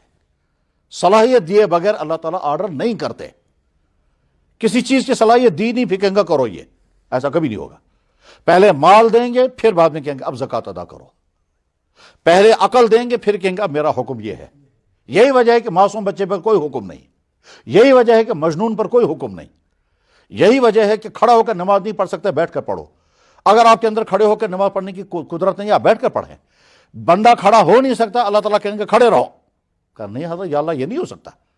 تو اللہ پہلے باڈی جسم کے اندر طاقت دیں گے عمل کرنے کی، بعد میں کہتے ہیں اب تم یہ کرو۔ لا یکلف اللہ نفسا الا وسعها۔ تو ہم اسلام کو اگر سمجھتے ہو یہ بڑا مشکل ہے، ہرگز مشکل نہیں ہے، ہاں ہمارا ٹیسٹ بدل گیا ہے اس لیے ہم کو لگتا ہے مشکل ہے۔ اسلام اگر کہتا ہے رشوت جرم ہے، یقیناً جرم ہے، اس لیے کہ جب رشوت ہوگا تو رشوت ظلم ہے۔ اسلام اگر کہتا ہے زناکاری جرم ہے، یقیناً جرم ہے، اس لیے کہ اگر زناکاری پھیل جائے تو نتیجہ کیا ہوگا؟ جس طرح سے گلیوں میں کتوں کے بچے ملتے ہیں اسی طرح سے انسانوں کے بچے گلیوں میں ملیں گے۔ اسلام اگر کہتا ہے سود جرم ہے، یقیناً جرم ہے، اس لیے کہ سارا معاشی بحران پیدا ہوتا ہے سود کی بنیاد پر۔ اسلام اگر کہتا ہے اپنے ہمسائے کو تکلیف پہنچانا جرم ہے، یہ تو انسان کے مفاد میں ہے۔ آپ اپنے پڑوسی کو ستائیں گے، آپ اس کی طرف سے رحمت کی امید نہیں کر سکتے، پھر آپ یہاں سے ستائیں گے وہ وہاں سے ستائے گا، تو آپ کی زندگی خود کی اجیرن بن جائے گی۔ اسلام نے جن جن چیزوں کو لازم کیا ہے وہ انسان کے لیے مفید ہیں، اور جن جن چیزوں کو حرام کیا ہے وہ انسان کے لیے مضر ہیں، تبھی حرام کیا ہے۔ یہ اسلام کی دولت اللہ کے نبی علیہ الصلوۃ والسلام کے حوالے ہوئی۔ یاد رکھنا چاہیے ہر نبی کو جو دین ملا وہ سچا دین تھا، مگر کوئی قوم اپنے دین کو بچا نہ سکی۔ عیسائیوں کے پاس جو خدا کی بھیجی ہوئی کتاب تھی بائبل، آج دنیا میں وہ بائبل نہیں ہے جو ہمارے عیسائی بھائیوں کے ہاتھوں میں ہے۔ موسیٰ علیہ السلام پر جو کتاب اللہ نے بھیجی تھی تورات، یہودیوں کے ہاتھوں میں جو تورات یہ وہ تورات نہیں ہے۔ اسی طرح سے دوسری قوموں کے ہاتھوں میں جو کتابیں ہیں ان کتابوں کے بارے میں تو یہی پتہ نہیں ہے کہ وہ خدا کی بھیجی ہوئی ہیں یا خود کے لوگوں کی بنائی ہوئی گھڑی ہوئی کتابیں ہیں. لیکن محمد رسول اللہ پر جو قرآن نازل ہوا ہے وہ سارا قرآن محفوظ ہے، موجود ہے، اس میں کہیں کوئی تبدیلی نہیں ہوئی، ممکن نہیں ہے تبدیلی ہو جائے. اور یہ اعلان یا یہ دعویٰ ہمارا نہیں ہے، وہ لوگ کہ جنہوں نے جب بھی ریسرچ کیا، چاہے وہ مسلمان تھے یا غیر مسلم، ریسرچ کے بعد یہی نتیجہ نکلتا ہے. جرمنی میں مشہور شہر ہے میونخ. یہ میونخ وہی شہر ہے جس شہر میں علامہ اقبال نے پی ایچ ڈی کی تھیسس لکھی تھی اور ڈاکٹر بنے تھے. میونخ یا میونک، آپ کے لاش میں لائیں یا کے ایچ لائیں. اب تو اس یونیورسٹی کی وہ حیثیت نہیں رہی، ایسے جیسے ایک زمانے میں آکسفورڈ کی تھی، اب شاید اتنی اہمیت اس کی نہیں رہی. ایسے میونخ یونیورسٹی کی حیثیت بہت بڑی تھی. تو علامہ اقبال لندن سے جرمنی گئے اور وہاں انہوں نے فلسفے پر ڈگری کی تھی اسی میونخ یونیورسٹی سے. اس میونخ یونیورسٹی میں ایک ادارہ قائم کیا گیا قرآن کو چیک کرنے کے لیے، قرآن کو چیک کرنے کے لیے کہ اس میں ملاوٹ کہیں ہوئی ہے، کچھ گڑبڑ ہے یا نہیں. ٹھیک 40,000 قرآن اس میں جمع کیے گئے. صحابہ کے زمانے کے ہاتھوں کے لکھے ہوئے قرآن بھی اس میں تھے، اور بعد کے زمانوں میں جہاں جہاں دنیا میں قرآن پرنٹ ہوا وہ بھی. اس طرح سے 40,000 قسم کے نسخے جمع کیے گئے. ان کے بعد ان کو ٹیلی کیا گیا. ادارہ یہودیوں کا تھا، ممبران سارے کے سارے یہودی تھے، اور ہو سکتا ہے کچھ کرسچن ہوں گے، کچھ ایتھیسٹ قسم کے لوگ ہوں گے. آخر میں انہیں رپورٹ دے دی کہ اس قرآن میں کہیں کوئی ملاوٹ نہیں ملی. یہودیوں کی، مسلمانوں کی نہیں، قرآن اتھینٹک. نمبر 1. نمبر 2، جتنے اللہ نے نبی بھیجے ہر نبی ہدایت والا، اس کے زبان سے نکلنے والی ہر بات ہدایت، اس کے جسم سے نکلنے والے تمام ایکشنز ہدایت. مگر کسی نبی کی کوئی بات ریکارڈ میں کہیں نہیں ہے، نہ کسی نبی کا کوئی ایکشن ریکارڈ میں نہیں ہے. ہم اگر یہودیوں سے کہیں گے کہ صاحب ہم آج کے بعد کھانا ویسے ہی کھائیں گے جیسے موسیٰ علیہ السلام کھاتے تھے، اب ہمیں ڈیٹیل بتائیے کیسے کھاتے تھے وہ. ہم اگر عیسائیوں سے کہیں گے کہ صاحب میں اپنی بیوی کے ساتھ ویسے ہی رہوں گا جیسے حضرت عیسیٰ علیہ السلام رہتے تھے، اب ہمیں ڈیٹیل بتائیے. کسی پاس کچھ نہیں. لیکن محمد رسول اللہ جو کچھ انہوں نے کہا وہ سارا ریکارڈ میں، جو انہوں نے کیا وہ بھی ریکارڈ میں. اگر آپ نے کوئی ایسی ایکشن کی ہے جس ایکشن پر عمل کرنا ہی نہیں ہے، ایکشن پر عمل کرنا نہیں ہے، وہ ایکشن میں ریکارڈ میں موجود ہے. اسی کو ہم کہتے ہیں حدیث. حدیث کا مطلب ہوتا ہے نبی محترم نے جو کہا وہ بھی، اور نبی محترم نے جو کیا وہ بھی، سب. چنانچہ ہم جب حدیث پڑھتے ہیں تو بعض دفعہ بڑا تعجب ہوتا ہے کتنی چھوٹی چھوٹی باتیں بھی صحابہ نے یاد رکھی ہیں اور اس کو کتنے اہتمام کے ساتھ بیان کرتے ہیں. میں مثال بتاتا ہوں. بخاری شریف میں حدیث ہے، صحابی بیان کرتے ہیں کہ جناب رسول اکرم صلی اللہ علیہ وسلم کھانے کعبہ میں لیٹ گئے اور ٹانگ کے اوپر ٹانگ ایسے رکھی، بس ختم. اب اس کے معنی یہ تو نہیں کہ ہم جائیں گے کھانے کعبہ میں پھر لیٹ جائیں گے پھر ٹانگ کے اوپر ٹانگ ایسے رکھیں گے. یہ اس لیے نہیں بیان آپ عمل کریں اس پر، لیکن چونکہ نبی کا ایکشن تھا ایسا، اسے ریکارڈ کر لیا. اور ہم سند کے ساتھ پڑھتے ہیں کہ امام بخاری کہیں گے مجھے یہ بات اس نے سنائی، اس کو اس نے سنائی، اس نے اس سے سنی، اس نے اس سے سنی، اس شخص نے اس سے سنی. یہ کہتا ہے کہ میں نے اللہ کے نبی علیہ السلام کو دیکھا کھانے کعبہ میں لیٹ گئے اور اس کا ٹانگ ایسے رکھی. دوسرا صحابی کہتا ہے کہ اللہ کے نبی علیہ السلام مسجد میں تشریف لائے اور جب مسجد میں آئے تو ایسے نگاہ ڈالی، پھر آپ نے ایسے کیا. بخاری میں حدیث ایسے کیا. ظاہر ہے اس کے معنی تو نہیں کہ ہم یوں کریں گے ہم بھی. ایک صحابی کہتا ہے کہ اللہ کے نبی علیہ السلام بات کر رہے تھے، بات کرتے کرتے آپ نے ایسے کیا، یہ حق ہے. اب صحابی نے کر کے دکھایا، ایکشن کر کے دکھایا. ہم حدیثوں میں پڑھتے ہیں اللہ کے نبی علیہ السلام مکہ مکرمہ ابھی فتح نہیں ہوا تھا تو سورہ فتح نازل ہوئی. اور جب سورہ فتح نازل ہوئی اور بعد میں جب مکہ فتح ہو گیا تو حضور نے سوچنے لگے 2 سال پہلے سورہ فتح نازل ہوئی تھی، اس میں اللہ نے فرمایا تھا ہم نے آپ کو فتح دے دی، تو ہم آپ کو فتح دے دی اور آج مکہ فتح ہو رہا ہے. اس وقت حضور نبی علیہ السلام ایک خاص انداز سے وہ تلاوت کر رہے تھے. وہ جس انداز سے وہ تلاوت کر رہے تھے صحابی اسی انداز سے تلاوت کر کے دکھا رہا تھا. پھر اگلے والوں نے اسی انداز سے تلاوت کر کے دکھائی، پھر اگلے نے اسی انداز سے تلاوت کر کے دکھائی، یہاں تک کہ محدث تک پہنچ گئی. تو ایکشنز بھی ریکارڈ میں ہیں. صرف محمد رسول اللہ صلی اللہ علیہ وسلم تو قرآن میں محفوظ، آپ کے ارشادات میں محفوظ. نمبر 3، دنیا کے کوئی مذہب انسان کی نیچر کے ساتھ سوٹ نہیں کرتا ہے سوائے اسلام. سوائے اسلام کوئی مذہب انسان کی نیچر کے ساتھ سوٹ نہیں کرتا سوائے اسلام. ڈیٹیل بیان کرنے کا اس وقت نہیں ہے. وہی اسلام اللہ نے ہم کو عطا فرمایا. ہمیں آنکھ بند کر کے کہنا ہے اس کائنات کا خالق و مالک ایک اللہ ہے. یا اللہ ہم آپ کو اپنا اللہ مانتے ہیں، آپ نے آپ کو دیکھا نہیں. محمد رسول اللہ کو اپنا نبی مانتے ہیں، ہماری ان سے ملاقات نہیں. آپ نے اور آپ کے نبی نے جو کچھ لازم کیا ہے وہ ہمیں فالو کرنا ہے. سستی ہو جائے گی، غلطی ہو جائے گی تو توبہ کریں گے. آپ کے اور آپ کے نبی نے جو کچھ بیان کر دیا ہے اس سے ہم بچیں گے. اگر اس کی خلاف ورزی کبھی ہو جائے گی تو ہم توبہ کریں گے، مگر ہم سمجھیں گے یہ جرم ہے. بس میں اس مختصر قسم کی گفتگو کو اسی پر ختم کرتا ہوں اس حدیث کے ساتھ کہ جو حدیث ہمارے لیے میسیج بننی چاہیے. اللہ کے نبی علیہ الصلوۃ والسلام نے جب حج کیا تو اس حج میں آپ نے ایک طرف سے امت کو الوداع کہا کہ اب میں دنیا سے رخصت ہونے والا ہوں، اگلے سال تم سے یہاں پر ملاقات اب نہیں ہوگی. اور اس الوداع کہنے کے ساتھ ہی پھر آپ نے بہت ساری نصیحتیں کی. ان نصیحتوں میں سے آخری بات آپ نے یہ بھی فرمائی کہ میں تم سے پہلے چلا جاؤں گا، حوض کوثر میں تمہارا انتظار کروں گا، وہاں اب تم سے ملاقات ہوگی، مگر تم اس حال میں میرے پاس مت پہنچنا کہ تمہاری وجہ سے مجھے وہاں شرمندگی اٹھانی پڑے. ہم میں سے ہر شخص کو اپنے آپ کو میٹر لگا کے دیکھنا ہے کہ میری زندگی ایسی تو نہیں ہے کہ اور بس ایک حدیث سنا کر کے اسی حدیث کو اپنے لیے میسیج بنا کر کے پھر اپنے لیے بھی اور آپ کے لیے بھی بات میں ختم کرتا ہوں. جناب رسول اکرم صلی اللہ علیہ وسلم نے فرمایا ابغض الرجال الی اللہ الالد الخصم.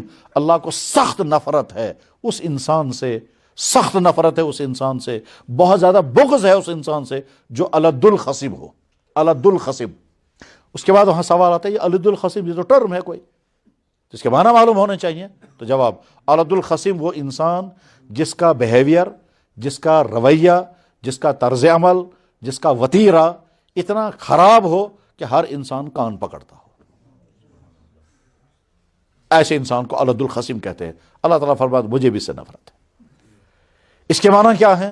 اس کے معنی، اس کا مفہوم مخالف یہ ہے کہ اللہ کے نبی یہ چاہتے ہیں تم اگر باپ ہو تو بہترین باپ بنو، تم اگر بیٹے ہو تو بہترین بیٹا بن کے دکھاؤ، تم اگر کسی کے بھائی ہو تو بہترین بھائی بن کر کے دکھاؤ، تم اگر کسی کے استاد ہو تو بہترین استاد بن کر دکھاؤ، تم اگر پڑوسی ہو یقیناً پڑوسی ہوں گے کسی کے بہترین پڑوسی. اچھا باپ، اچھا بیٹا، اچھا بھائی، اچھا پڑوسی، اچھا کسٹمر، اچھا دکاندار، اچھا استاد، اچھا ڈاکٹر، اچھا افسر، اچھا ماتحت، اتنے اچھے کہ جب تم وہاں سے ہٹ جاؤ تو لوگ کہنے چاہیے اتنا اچھا تو مل نہیں سکتا.